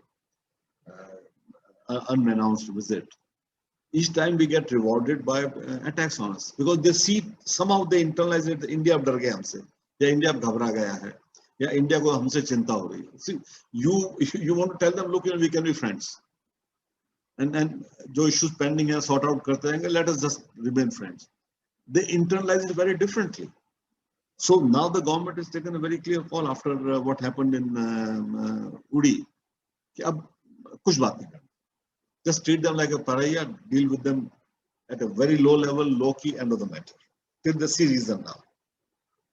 And once they see reason and they realize they're in a box, they realize that huge disparity, they will signal to you that they want to sort it out. We'll deal with it then. But let's not take any initiatives right now. Each initiative is interpreted very differently than the purpose why we initiate those efforts. Any other question, please, on the neighbors we have done? Huh? Sir, Kunal here. Yeah, Kunal. Sir, in what ways should India engage with Sri Lanka, given its economic crisis? Should we be helping Sri Lanka economically? Or we're already helping. We have given almost like How much? About 17,000 crores. If you right. see, we are giving over a lakh of a ton of oil, petroleum products. We have given them, I think, a couple of lines of credit worth over 10-15,000 crores. Earlier, we were given some money. So we are shipping in medication. We are doing a whole host of things for Sri Lanka. So, but it is which will only look, which will only bring immediate relief. See, the Sri Lanka में अभी problem जो हो रहा है बड़ा वो ये है, because they didn't have money to buy oil. They couldn't run their power generation. Without power generation, the industries were not working, both export industries, which is garments, etc. And they did a very good job in exports of garments. I mean, very high quality garments and very competitively priced. And then tourism won't happen till the COVID is gone and everything is sorted out. And if there are power cuts, why would tourists go to a place where there are power cuts? So you see, it's a catch it's a catch 22 situation. जब तक ये sort out नहीं करें, sort out कैसे करेंगे? You don't have money to buy oil and you don't have money to buy gas or coal and raw materials. And if you don't have money, you further dig yourself into a hole. So we're trying to help them with oil and gas. At least कम से कम power generation शुरू हो जाए. Power generation शुरू होगा, industries वापस चालू हो जाएंगी, tourism वापस आना शुरू होगा. तभी तो economy build होगी. But it's not going to be. It's going to be long haul, and we can only help up to a point. At the end of the day, we can only help up to a point. We can't solve their problems fully. So what is the ultimate objective of India with regards to Sri Lanka? Do they want to counter China, or India wants to have Sri Lanka? No, look, I mean, what we want is shared prosperity. As I said again, go back to my first slide. In every relationship, in every action we do, there are two things. One is it should lead to India's prosperity and development, and it should lead to India's security. With Sri Lanka, the second dimension is more important than the first dimension. At the end of it, Sri Lanka is a small market. And for a country of India's size and economy, Sri Lanka is a small market. Of course, we want to participate in the market. Of course, we want to benefit from their growth. Of course, that's okay, but that's not a huge factor in our calculation. Security is one, and we want Sri Lanka to be prosperous, because chances are countries which are prosperous will be at peace within themselves. So, and that's what we want. And secondly, for us, the political imperative is that if the Tamils in Sri Lanka are not treated well, it has domestic political implications in India. And any government in India cannot ignore that. Regardless of this government, which is not dependent upon Tamil Nadu seats, that doesn't make a difference. They cannot afford to have that. That feeling in Tamil Nadu that Tamils in Sri Lanka are not being ill-treated and government of India is doing nothing about it. That feeling cannot enter. So those are two imperatives for us. The Sri Lanka treats its Tamil population well, which is also good for Sri Lanka. And Sri Lanka doesn't do anything which could impact our security. And this will apply to any neighbor. I mean, regardless of where the neighbor is situated, we will always ask ourselves those two questions when we deal with those neighbors. Have I answered the question? Yes, sir. Thank you. Okay. Anybody else? Can we move on, or do you want more questions? Good evening, sir. I want to ask one question. Okay. Sir, as Sri Lanka economy is going fragile, and suppose if the economy don't recover from the crisis, how will we recover our dues? Because we have invested billions in Sri Lanka and we are having trade surplus also, because our exporter will also need repayment. And we have 1 billion line of credit given. First of all, look, our exporters are not suffering. Okay.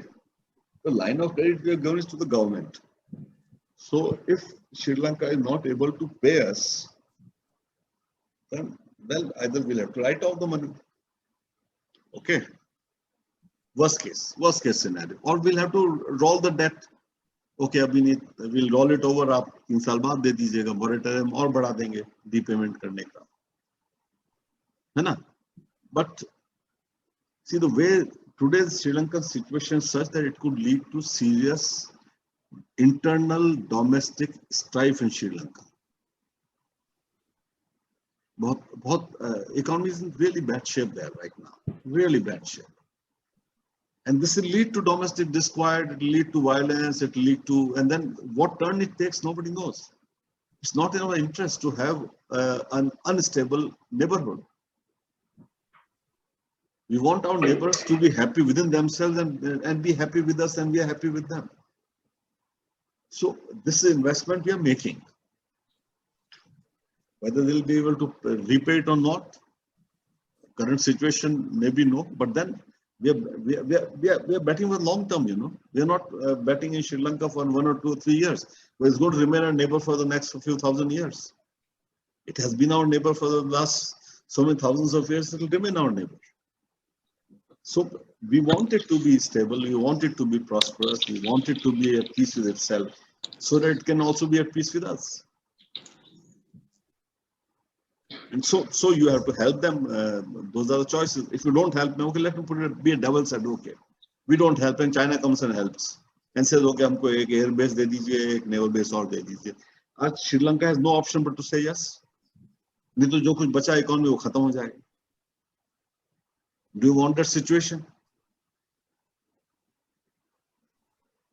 You won't, no? Nobody would want that situation. Yes, sir. So that's it. So that's the risk to take. Okay. Thank you, sir. We may end up losing 10,000 crores. We may. I don't know whether we would, but we may. But to keep our neighbors' economies functioning, it's an investment we have to make. We have made it. We have done. We have given huge lines of credit to Bangladesh. We have given to Nepal. We have done that. So it's an investment which we just have to make. Okay, can you move to the next slide, please? If there are no more questions on neighbors. So I have one question on Afghanistan. Boliye.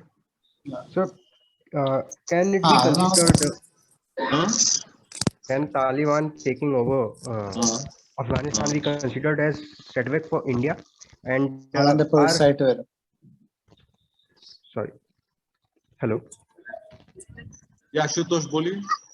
So, can Taliban take over of Afghanistan be considered as setback for India, and also our handling of the situation? Suppose we were not part of the Troika, as well as we do not directly engage with Taliban. How can we assess the Indian approach towards Afghanistan management? No. So first of all, yes, takeover by Taliban was a setback for us. There's no doubt about it. Okay. But you see, we were not a party to removal of Taliban, and we were not a party to bringing it back. Okay, those were things which we could not help.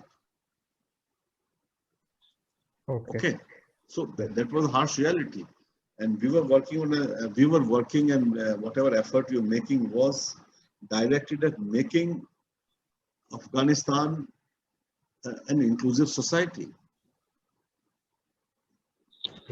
Because ultimately Afghanistan is not about just Pashtuns. It is about Uzbeks, it is about Hazaras, it is about Shias, it is about Tajiks. It's about the number of nationalities or number of ethnic groups which make Taliban. Pashtuns are the dominant ones, but they are not the only ones. Now, our concern with Taliban is pretty simple, which is that they may end up supporting or harboring or supporting terrorism into India. Okay. What they at the end of what they do within their country, at the end of it, their business. Just 1 second, I'll put the lights on.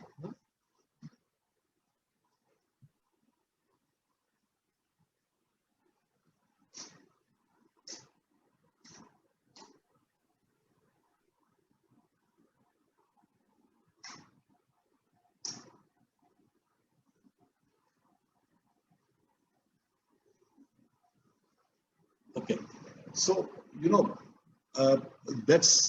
that is what we would like in Afghanistan in terms of security, and in terms of because through Afghanistan we can access Central Asian republics, that enhances our trade, etc., and perhaps at some stage evacuate oil from there, oil and gas, because they have huge reserves of oil and gas in Central Asian republics. But there's something which is a little far in the future. That's what we seek. If Taliban does not do it, then we will deal with it differently.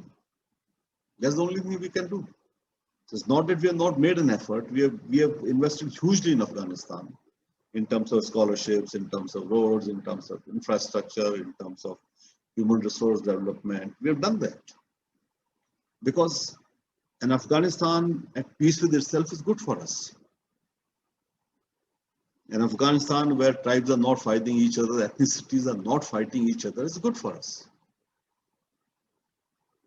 If Taliban does not change its way, what will happen? I suspect sooner or later, and I can't say give you the timelines, but nobody knows. Sooner or later, it will be back to the 1990s, where Pashtuns will be on one side, and Uzbeks, Shias, Hazaras, Tajiks will be on one side. So it will back to the Northern Alliance versus Taliban. This is where it will go back to, and it will have a destabilizing effect on the entire region, which we don't want. I mean, that's a peace-loving country. We prefer peace in the area so that so that all of us can focus on prosperity.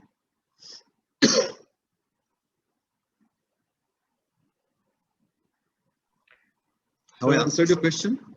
Yes, sir. I can understand. What could we do to prevent the Taliban destabilizing the region? What can India? See, we can't do on our own. We can't do much. We cannot, because US has tried it, no, for 20 years. Yes. And they spent about $1 trillion. With all the military might and all the financial resources they had, what happened? They couldn't. So let us not try and overestimate our capabilities, or let us not. It's very important particularly in dealing with life, but also more so in international relations. Let's not try and solve problems which you can't. This is what I asked. Remember, the question was, can we sort out between Russia and Ukraine? We can't. So just keep out of it. So, whether it's desirable that the problem gets solved, of course it is. Can we solve it? Answer is no. Then keep out of it. What's the point? Same thing. I mean, it's desirable that Taliban is not a body which supports terrorism against India. It's very desirable. But if we can't do it, we can't do it. Then just have to learn to live with it, and secure our interests as much as we can. If we can't secure our economic interests, at least secure our political interests and our security interests. That's it. So often the problem of overreach happens when you just decide there's a problem, so I have to solve it. And first question, whether I can solve the problem. What's the price of solving the problem, and what's the price of living with it? And what is the success rate? America has tried it. America tried to bring democracy in Iraq. Look what a mess it has been there. Or for that matter, Afghanistan. So why can't we learn the lessons? I mean, do we have to go and learn the same lessons which are already written all over the place? Yes. So why would you suggest that?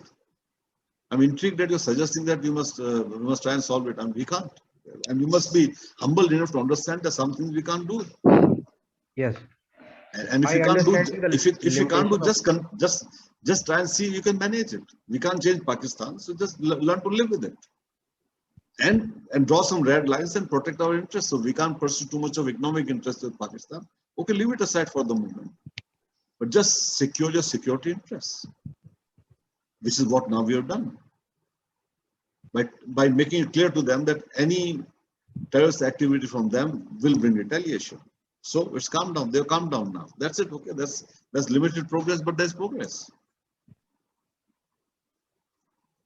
Any other question? I understand our limitation of capabilities, but can I be this frank in the interview as well? Why not? You're being honest, yeah. If they say, I mean, since I've done that, I've also given similar answers in the interview. I would say, suggest to me, if it's possible, if America has failed, Russians failed before, Americans failed now. I mean, what chance in hell do we have? I mean, with Americans have spent more than $750 billion in Afghanistan, $750 billion.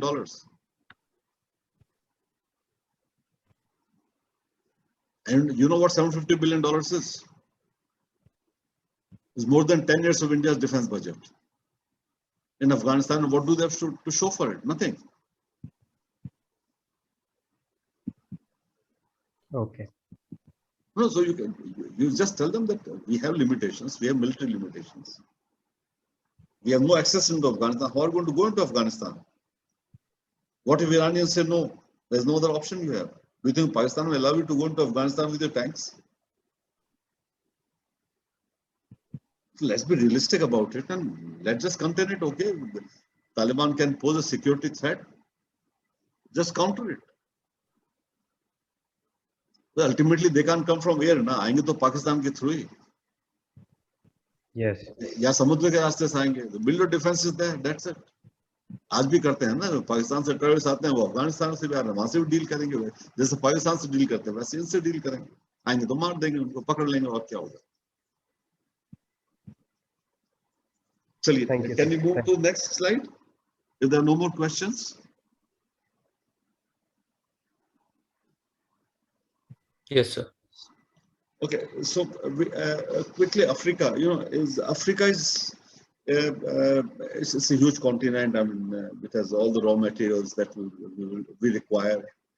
It is a huge untapped potential for agriculture, for our food security. This is less talked about, but is something very important for us to understand and internalize.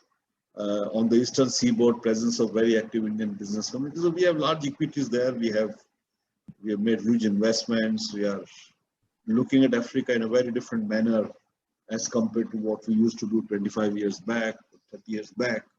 We're investing there substantially, both Indian government through lines of credit and Indian private sector. We made huge investments in Africa, and we enjoy a lot of trust in Africa. So, and those are important things for us. And it's not very far from India now. It's well within our reach in that sense. So let's, and hence we are giving this the attention that it deserves now. And will continue to remain, I guess it will continue to remain increasingly engaged with Africa. That's the long, the short of it. There are huge economic opportunities for us in Africa, and we are working to tap those, which will be mutually beneficial. So, and they have 56, I don't know, now there are 57 countries, how many, because occasionally they keep breaking themselves like Sudan or Ethiopia, Eritrea. I think there are now 56 or 57 countries. So it's a huge vote, in a way, it's a huge chunk of votes for us in UN or for other international political ambitions that we may have. And a prosperous Africa is a huge market for us, huge market for us. And generally they're fond of India, they like Indians. So we just have to build on it now. And we are doing that. Our private sector is doing that, our government is doing that. It's something we are working hard on. Now, I think literally we have an embassy in practically every African country. Maybe not all of them, but practically in every African country. We have embassy now, which was not the case till about 5-8 years back, where we had less than 25-30 embassies in the whole of Africa. Today, I think 56, maybe 47-48 embassies have now. So all this is happening now. We are becoming, and similarly with Africa. Africa has, Africans have embassies, practically every African country has embassy in India today. So, and we are doing whatever we can within our modest means to improve their lot and to contribute to their prosperity. European Union, again, you're familiar with it. I won't take much of your time on this. But it's European Union is an important trade partner, important investment partner, important source of technologies. So we have a huge agenda with them. We are working on it. The only stress issue, and I think we are increasingly insulating ourselves from it. One is that, you know, they are advancing. They push too hard on human rights, labor, environment standards, etc. In part to basically offset their high costs of production, etc. So impose those costs on us and make it difficult for us to sell our products there using these extra tariff barriers. And secondly, to politically keep us on tenterhooks. This is a mind sport they play with us, whether Americans, whether Europeans, they all do that. And we are treated like a mind sport, but not get worried about they're criticizing us on human rights, etc. Because there are enough reasons that they should criticize themselves. But you know, that's the thing. And they are, at times they are right, way ahead in pushing those demands on human rights, etc. And we must tell them where they get off. So that's where it is. But it's a broad-based, very good relationship. It can be very productive because they are declining the power. Economically, they are in decline. I don't see any hope for them in terms of a serious economic revival. I mean, there are only few examples there which are still. Germany is one, which is a great example of economic robustness. Maybe Netherlands, bit of France, but others are in serious decline. So economically, they will. It will be a big market for us, and could be a great source of technologies, and perhaps we can lure them into investing more in India, and that's what we are working on. Next slide is East Asia and Pacific.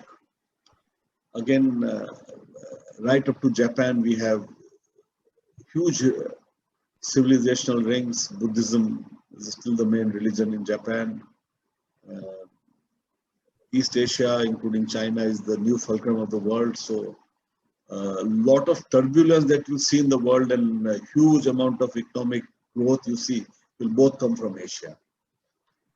Huge potential for trade, investments, technology, you are familiar with it. Provide bulk of the world's economic growth. We are now converting our look-east policy into act-east policy. We are trying to do as much. We have institutional links with ASEAN. We now have Quad. I'll come to that later. And we opted out of RCEP.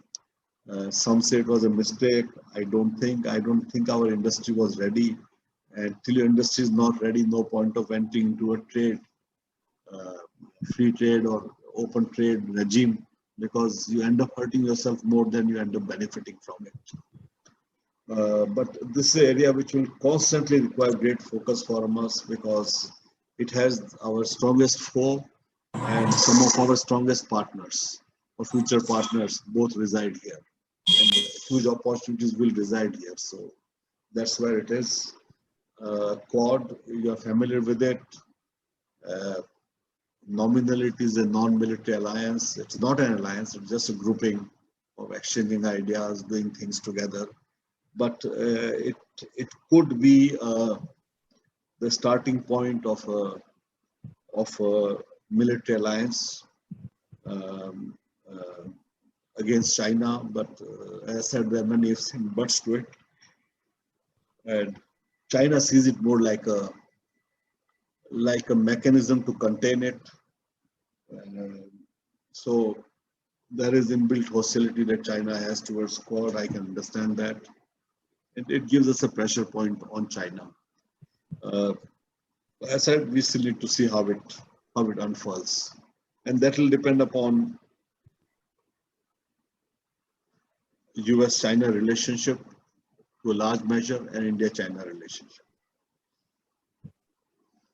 United Nations, we have been a founding member of UN. Now we are in the Security Council till the end of this year as a non-permanent member.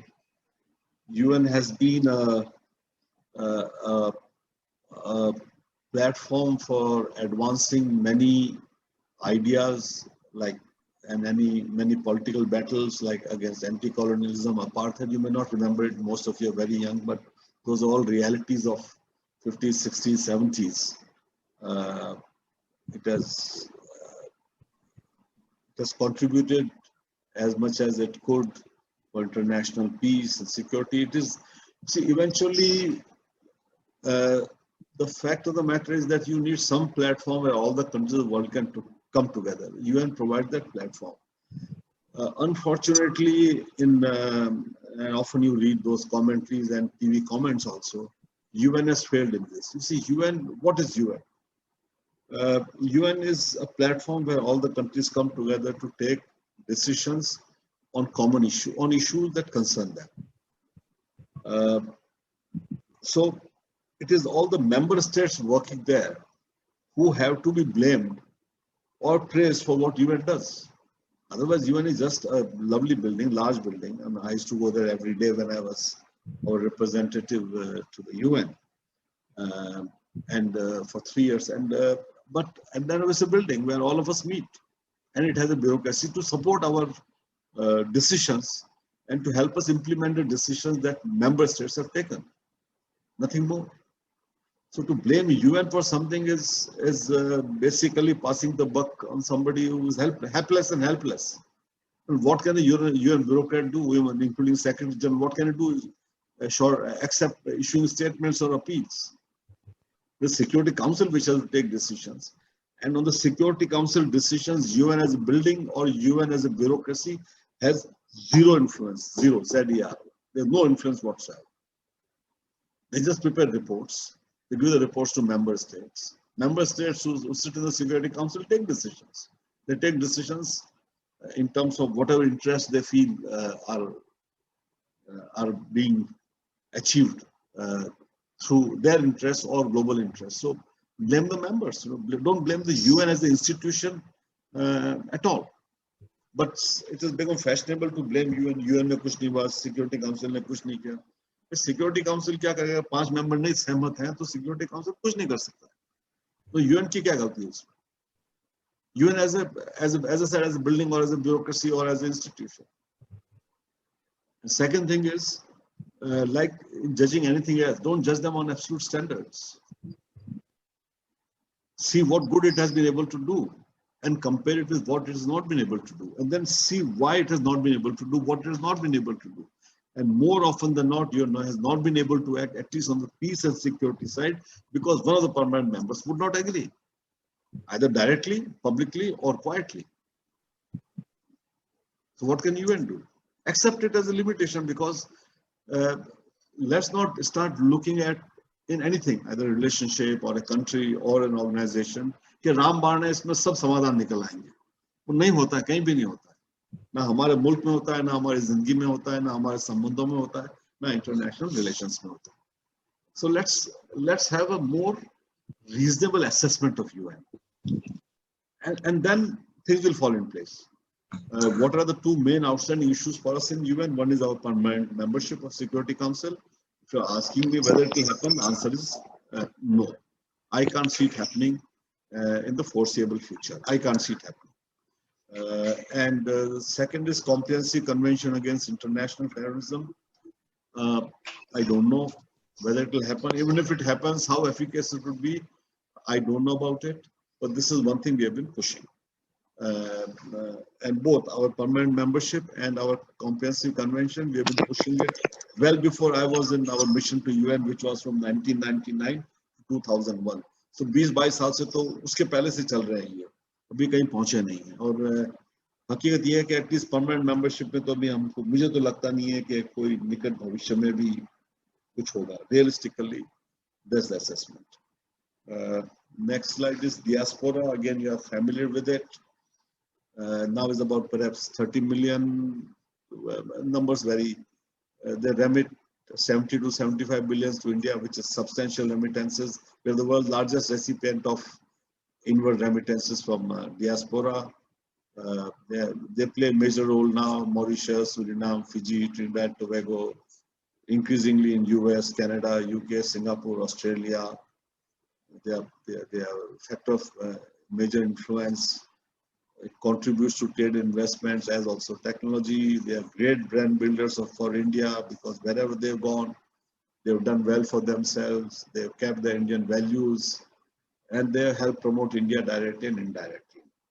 And we are engaging very closely with them, increasingly through various mechanisms. First it was Pravasi Bharatiya Divas, now it's also regional Pravasi Bharatiya Divases. Then we have this Persons of Indian Origin Parliamentary Conferences, etc., etc. So we are very deeply engaged with our diaspora, and that's something which both diaspora appreciates. And I think now both sides are getting value in this relationship. because today diaspora also walks tall in the countries where they are because of what India is doing within India. And they take great pride and they say, look, I'm from India. Earlier it was not the case. So both are benefiting from this relationship, which is the best way. Conclusion, so India's prestige is rising, so it is reach. And a simple example was the number of people who have come to India or are coming to India. And why are they coming to India today? Two reasons. One, because we did not take sides with the West. We want to preserve our relationship with Russia. But first of all, no matter how much of pressure they were put in, we did not give way, hence they are coming. If we had said yes, nobody would have come. If we had gone with the West, nobody would have come. But then they would say, "ठीक है, तो आ गए." पहली बात. दूसरी बात ये है, you matter. They are not going to a number of other countries which have said, which have not supported the West, because they know even if they are on the side, it doesn't change fundamentally. But India weighing in on any issue matters. Perhaps unknown to ourselves, we have arrived, because there's no Mount Everest where you can go and say, "Dekho jhanda laga diya, main Mount Everest pe pahunch gaya." How you arrive is by all these. There are signals that you are getting that you have arrived. The world takes you seriously. The world is interested in having you on their side. This is a great positive for us. We just have to play our cards well and get the most of it.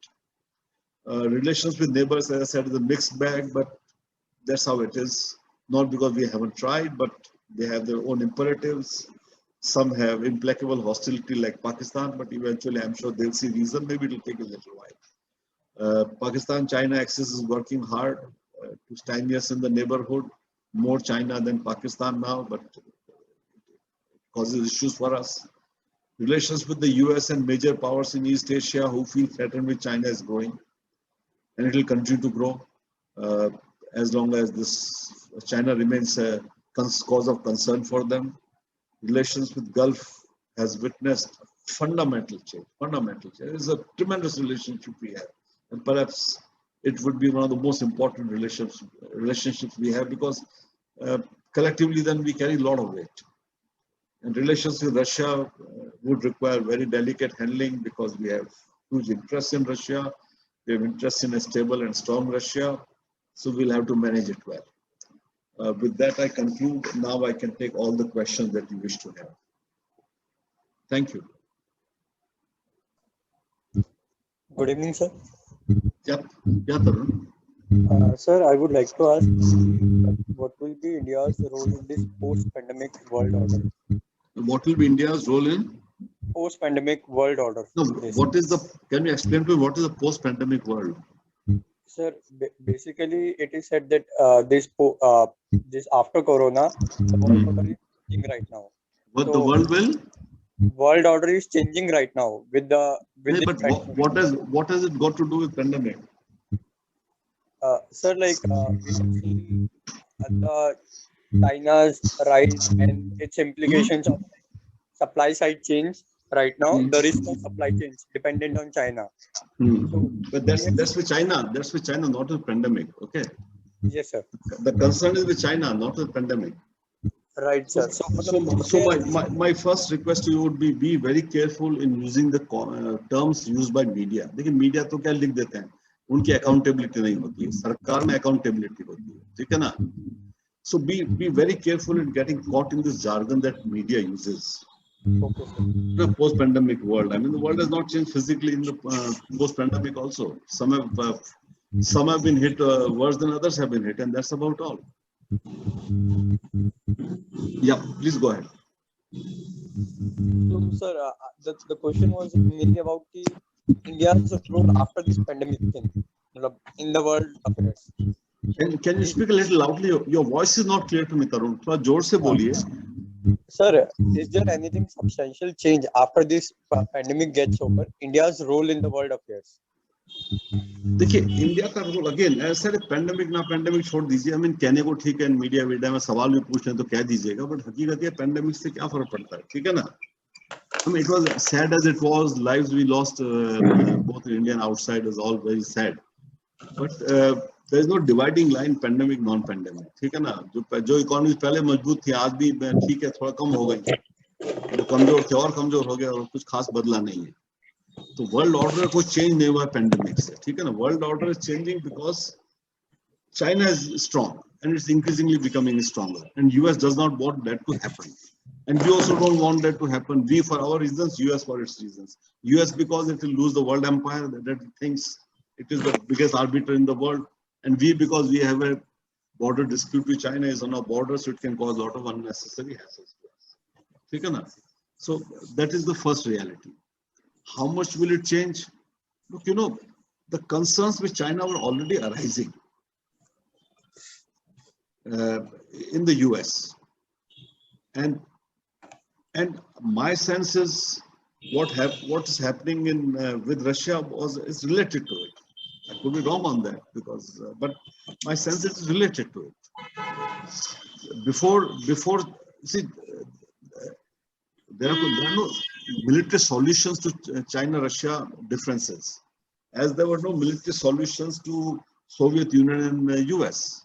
Soviet Union was basically brought to the brink of economic disaster, and that is how it collapsed. It was not because of military that they fought a war and they slugged it out like the Second World War and Russia was diminished. No, it was diminished through the mounting pressure of the West, economic pressure to huge defense spending, etc., etc. And then Soviet Union made some mistakes and they crumbled. Now they want to do the same thing to China. That is the narrative as I see it. Pandemic, no pandemic, pandemic नहीं होता तो भी यही होता, ठीक है ना? Nothing would have changed. Timing may have been changed, but otherwise वही होता. So that's where we are. That's how I see it. So what happens in Russia, you have to see it in a larger perspective. I could be wrong on that, but that is a larger perspective.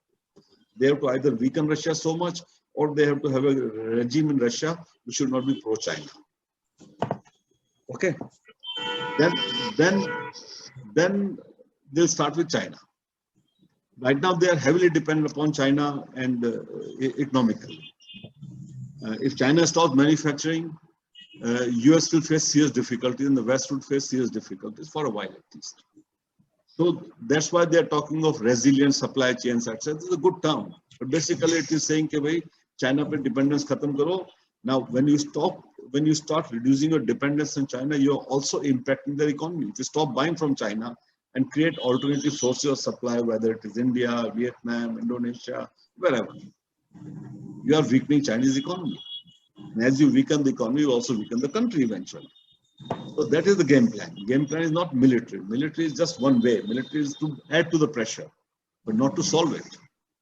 So for us, is not a bad deal. For us, is not a bad deal, as long as we understand fully in our mind and start preparing for it from today, if not yesterday. That after, in case they succeed in China, we will be the next. Because then they will see us as a challenge. They helped build China. America helped build China into a major economy. And when they realize now they can't, the China may become stronger than them economically at least, they're going after China. What else has changed between them and China? Now, once the same scenario could happen with us once they're through with China. Because by which time we would also become a 30 trillion economy by say 2050 or so, 2040, 2050. Because some very remarkable changes are happening in India, which we are not even understanding the impact of it. I mean, we are creating $1 billion company, whom you call a market valuation company, you call a unicorn. This year, we are creating one unicorn every week. Last year, we have created 42 unicorns. We don't really understand the impact of this. In 10 years, it will be a completely different economy. Fundamentally, very strong inherently. But this is your entrepreneurship playing out, that in 2 years you can become a billionaire. कौन सोच सकता था आज से 20 साल पहले, 10 साल पहले, that you can create $1 billion company in 2 years or 3 years? That kind of wealth. And that kind of wealth is created out of generating value. And a lot of it will now move to manufacturing, you see. And let me give you an example. So it's a long answer, but I need you to understand this. So once you understand where you are going, then you play your cards accordingly. Ola started as a clone of Uber, am I right? Yes, sir. And then Ola is setting up a plan to manufacture 1 crore electric scooter. 1 crore electric scooters कुछ हो सकता है यार. That's the ambitions that they have, and they've already started. Okay, one of them got burnt. That will happen. Things will go wrong. Some minor technical issues, etc. Not adhering to whatever protocols. But look at the kind of magnitude of ambitions that people have in India today. The companies have in India today, and companies which are nothing. 4 साल पहले, 5 साल पहले Ola कौन जानता था? They're setting up they've already set up and they're building, and eventually it will reach to 1 crore electric scooters. But this is the magnitude of ambition, and this is across the board. We have not one, but we have hundreds and hundreds of companies which are the best in their field in the world. Not 1, 2, hundreds of companies. And they are companies which are truly multinational. And there are hundreds of companies, trust me, not 1, 2, hundreds of companies which are truly multinational. Look at the penetration that we have in terms of mobile payment, etc. It is phenomenal. It's just a game changer. आप घर बैठ के phone पे कुछ भी कर सकते हैं, 5 रुपए ट्रांसफर कर सकते हैं, दुनिया में काम कर सकते हैं आसानी से.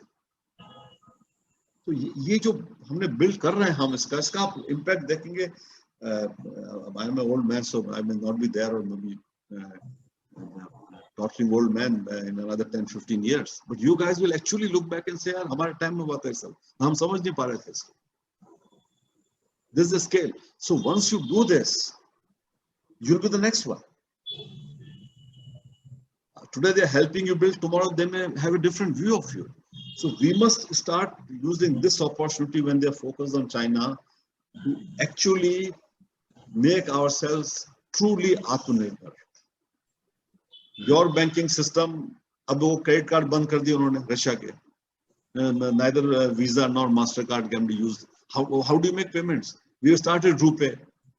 हमने 5 साल पहले शुरू कर दिए थे, 4 साल पहले RuPay शुरू. So we are understanding it. We are doing more things we need to do to become truly Atmanirbhar, where these things will of course impact us, but not fundamentally, not substantially. So that is a larger picture that we need to keep at the back of our mind. I'm explaining this to you because in interview when you explain answers, you must understand कि ये long-term game क्या होना चाहिए हमारा. And because that is what guides your answer. When they ask you supplementary, this is what you will suggest. 20 साल बाद हमारी बारी आ सकती है. आई थी ना 98 में हमारी बारी आई थी ना, तो न्यूक्लियर टेस्ट किए थे. ये मुल्क जो हमको आज ज्ञान दे रहे हैं, दोस्ती के बता रहे हैं, वो सब पीछे पड़ गए थे हमारे. And they threatened us, and I can tell you honestly, we were threatened. Since I was then in PMY, honestly telling you, so understand this thing. And let's not forget that. Let's not feel कि अब सब बदल गया. कुछ नहीं बदला. क्योंकि हम मजबूत हो गए, इसलिए हमारी इज्जत बढ़ गई. और आज उनको हमारी जरूरत है. Both as a market and for other reasons. So let us be very clear-headed about it, and then take the next steps. So I answered your question, but it's a long answer, but I want you to understand this. Larger pictures has to be understood, where we are going and what we'll face 10 years, 20 years down the road. Any other question? Sir, the answer was extremely helpful to understand a larger picture. Sir, I have one question. One concern that has been raised regularly is that the projects that India announced in different countries are not finished in a timely manner. Sir, is this criticism valid? Are we doing something in this regard? And sir, I'm not aware. ऐसा है, देखिए ना तो हम अपने मुल्क में कर पाते हैं ना दूसरों के मुल्क में कर पाते हैं, ठीक है ना? That is a challenge of our systems, ठीक है? Because our systems are built, and pardon my saying so, in some senses on idiocy. And I've been a part of that, so I can honestly say this. अब हम commit कर देते हैं other मुल्कों में. And since I was the biggest spender of aid money in Ministry of External Affairs when I was Joint Secretary North, dealing with Nepal, Bhutan, we had signed an MOU for 10 power projects, which was collectively about 60. It was 10,000 megawatts. 10,000 megawatts at that point of time entailed a capital investment of 60,000 crore rupees. कर तो दिया, finance ministry आपको पैसा नहीं देती है. उन्होंने तय कर लिया इतना पैसा देंगे. You know, so we have created a lot of internally flawed systems. अब उन्होंने कहा पैसा नहीं तो प्रोजेक्ट कैसे बनेगा आपका? Now it has nothing to do with the Ministry of External Affairs not being able to implement it. Secondly, our processes of tendering process, etc., are so cumbersome and so difficult and time consuming. It just takes so long to do things. So what we are doing in other countries is no different from what we are doing internally. Secondly, but a more harsher answer, a more valid answer. Since, as I said, I was the largest spender of aid money in Ministry of External Affairs. Not largest, I used to spend 90% of the aid money of the Ministry of External Affairs when I was Joint Secretary. Not. We were doing hydropower projects in Nepal, in Bhutan, we were doing roads in Nepal. Abhi jo railway line complete हुए मेरे time पे शुरू करवाई थी. Checkports, Nepal में roads, railway lines सब शुरू की. It takes time. Now Nepal में कोई clearance नहीं मिलती थी हम लोगों को. मतलब एक clearance के लिए जो काम 15 मिनट में होता था सालों लगते थे. Now you can blame ourselves. We can keep self-regulation के देखो इंडिया ने खत्म नहीं किया. अभी खत्म नहीं किया because आपने clear नहीं किए थे. कहीं आपको जमीन नहीं मिली, कहीं आपका एजुटेशन हो गया, वहाँ पे there are 100 things that happen, including our own wrong systems. So I'm not defending our systems, but if you want to have transparency in your system, then due process has to be followed. अब due process follow करने में time तो लगता ही है, and this applies as much in India as outside. ठीक है ना? So don't get too carried away by this criticism. In any case, Jin countries में कर रहे हैं उनकी हालत हमसे बहुत ज्यादा खराब है. उनके खुद के अपने प्रोजेक्ट वो उससे 10 गुना टाइम में खत्म नहीं कर पाते. ठीक है ना? ये जो क्रिटिसिज्म है ये हमारा खुद का इंजीनियर्ड क्रिटिसिज्म है on ourselves. I'm not defending delays, please. I'm just trying to explain to you. And secondly, ये कि सब जो हैं ये misguided criticisms हैं from our own people who want to basically flog the government. Sorry. Sir, one more concern is that is usually raised these days, these democracy index, and also do they have a foreign angle also of like when I was asked about this, like in IEU democracy index India, sir, do they have a foreign angle as to project us that our democracy is weakening or something of that sort, or is it really based on research? I'm not aware, sir. Can you please help me out? No, see, what's the question of research in this? Yeah, you live in a democracy. India में रहते हो ना? कहाँ रहते हो? India में रहते हो? Yes, sir. आपको लगता है आपकी डेमोक्रेसी कमजोर है? नहीं सर. आपको लगता है जब आप इलेक्शन में वोट दे के आते हैं तो आप वोट देते किसी को जाता किसी को, ऐसा तो नहीं हुआ ना कभी? नहीं सर. ठीक है ना? So where is the issue about democracy or not? Because see, each right comes with responsibility. You can't have rights and no responsibilities. ठीक है ना? घर में ट्राई करके देखो एक बार. ठीक है? राइट तो ले लो कि मम्मी खाना बना के दे, पापा कमा के दे, पॉकेट मनी दे और मैं बिस्तर में पड़ा हूँ कुछ नहीं करूंगा. हफ्ता भर चलेगा, उसके बाद अब्बा जी दो झापड़ लगाएंगे और कहेंगे बाहर निकल जा घर से. ठीक है ना? Because when you start using your rights without responsibilities, the same would hold true collectively also. All of us can't just have rights and no responsibilities. ये बात तो वाजिब है ना? Absolutely, sir. So just because others say, you can't judge a democracy by that. America में कौन सी democracy थी वो वहां जाके देखिए क्या हुआ था व्हाइट हाउस के सामने. ठीक है ना? उनको तो नहीं कहते हैं कोई आपकी डेमोक्रेसी फ्लॉड है, नहीं कहते हैं ना. वो कैनेडियन प्राइम मिनिस्टर हमको ज्ञान दे रहे थे कि फार्मर्स के उस पे. ठीक है ना?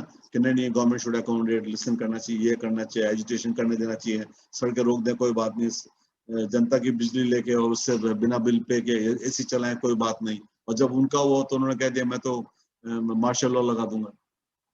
फिर तब उनकी डेमोक्रेसी कहाँ गई? आखिर वो जो एजिटेट कर रहे थे वो भी तो उन्हीं के आवाम थी ना, उन्हीं के मुल्क के लोग थे जो अपनी व्यथा को बता रहे थे, जो भी व्यथा थी सही थी गलत थी, एक्सप्रेशन था ना उनका भी. अल्टीमेटली दैट्स व्हाट दे वर, ज्ञान हमको मिल रहा था कि इनका तो एक्सप्रेशन है, सुनिए इनको आप, चाहे गलत बात पे जिद कर रहे हैं तो भी अकोमोडेट कीजिए. तो फिर उन्होंने क्यों नहीं अकोमोडेट किया उन लोगों को कनाडा में? तो ज्ञान देना बड़ा आसान है. Because please understand this thing, all these instruments are being used to put you under pressure. ठीक है? To accept benefits and concessions. Just see it like this, that's all. Otherwise हमको मालूम हम डेमोक्रेसी है कि नहीं है यार, हमको मालूम है ना, हमें कोई किसी और का सर्टिफिकेशन थोड़ी चाहिए. We don't need anybody else's certification for that.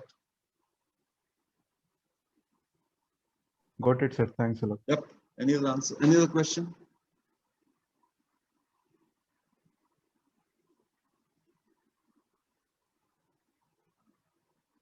Okay, if there are no questions, then thank you very much, all of you. Sir, I would like sir, to I ask have one one question.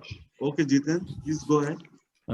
Sir, I was asked a question on soft power index, and China was ranked around 8th and India was ranked around 40. What will 40. be the reason for that? In which index? Soft power index, sir. No, you know, I don't know what is the basis this index, who made this index, I don't know about it. What is the basis on which these were made? So first be very careful in किसने किया है ये, ठीक है ना, उनका objective क्या है, क्राइटेरिया क्या है, ठीक है ना, वो समझना जरूरी है, और वो किस बेसिस पे पहुंचेगा, चाइना 8 पे और हम 40 पे हैं. I have no idea of that. So for me to answer this question without knowing these would be basically firing blindly. Okay.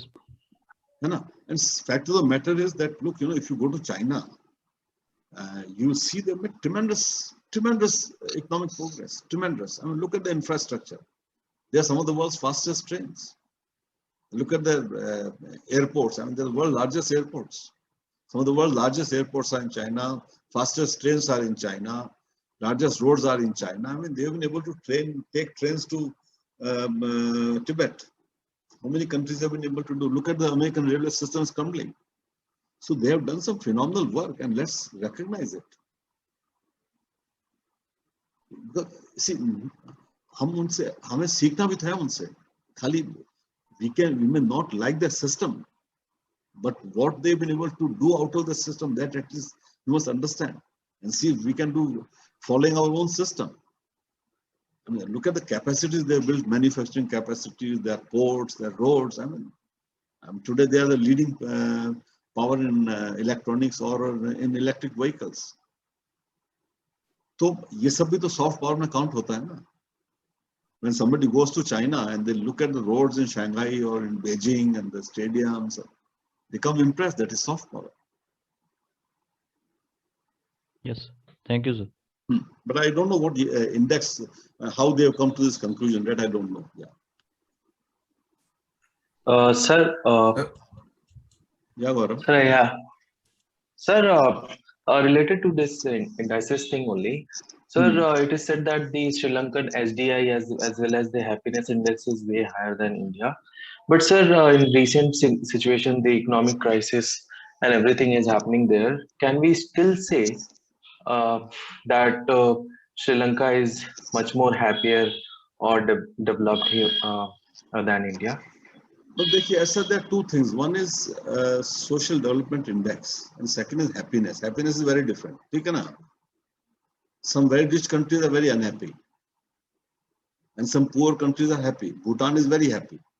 Per capita income हमारी जितनी होगी हमसे थोड़ी ज़्यादा होगी. 8 लाख का मुल्क है, ठीक है ना? But they are very happy. Not that they have wealth anywhere.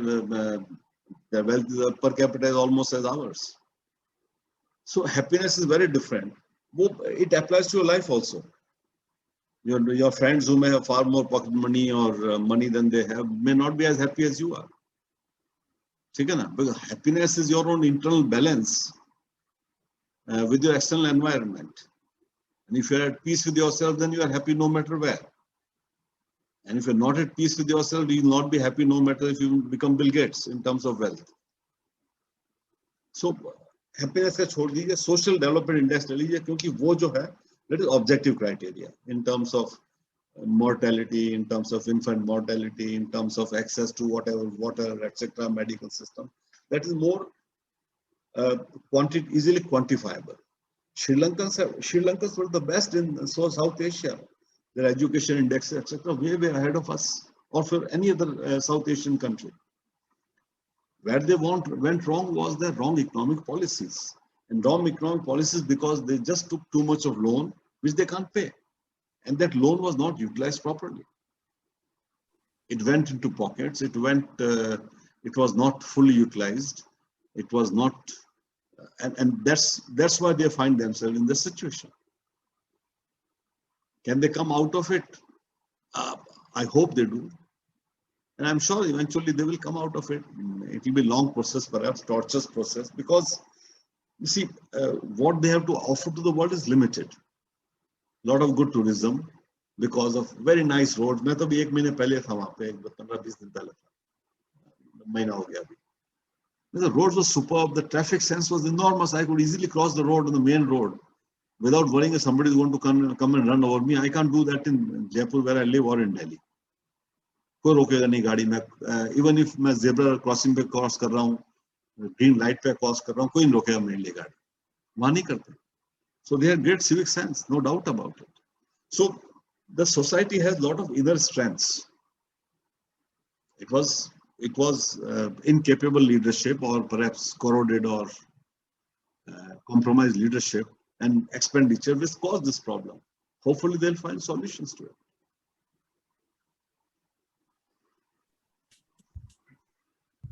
Sir, though my question is unrelated to the topics we have discussed, but this is the first time I have been in conversation with an officer who has served so comprehensively in the foreign service.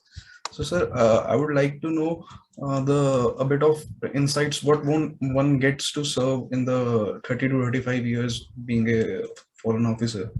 Sir, your experience related to it. No, I have had a great experience. I can only talk of myself. Yes, sir. It's a question of what I expected from my life. So, happiness comes from not because what you have, but how you internalize it. As I said, it's your internal balance with the external environment.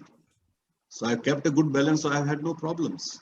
I've more than enjoyed it, and I was lucky I got some of the best jobs that ministry had to offer, dealing with neighboring countries, Office of Special Duty, Press Relations, Prime Minister's Office, posted in some of the most enjoyable and educative postings: New York, Tel Aviv, Toronto, Paris, Rome. So it's just, perhaps I was lucky. In part, I was lucky in part of what I expected of life. And again, it's a question of, like I mentioned, rights and responsibilities. Eventually, if you don't make the effort, you don't get anything in life. Lottery to hai nahi, khul gayi, chalo ek baar ticket le liya, ho gaya, theek hai na? So I enjoyed every day of my job in Foreign Office, Foreign Ministry, except perhaps just one place. Not because of me, but because of the environment. Theek hai na, working environment there. That's it. Thank you. Thank you so much. Any other question?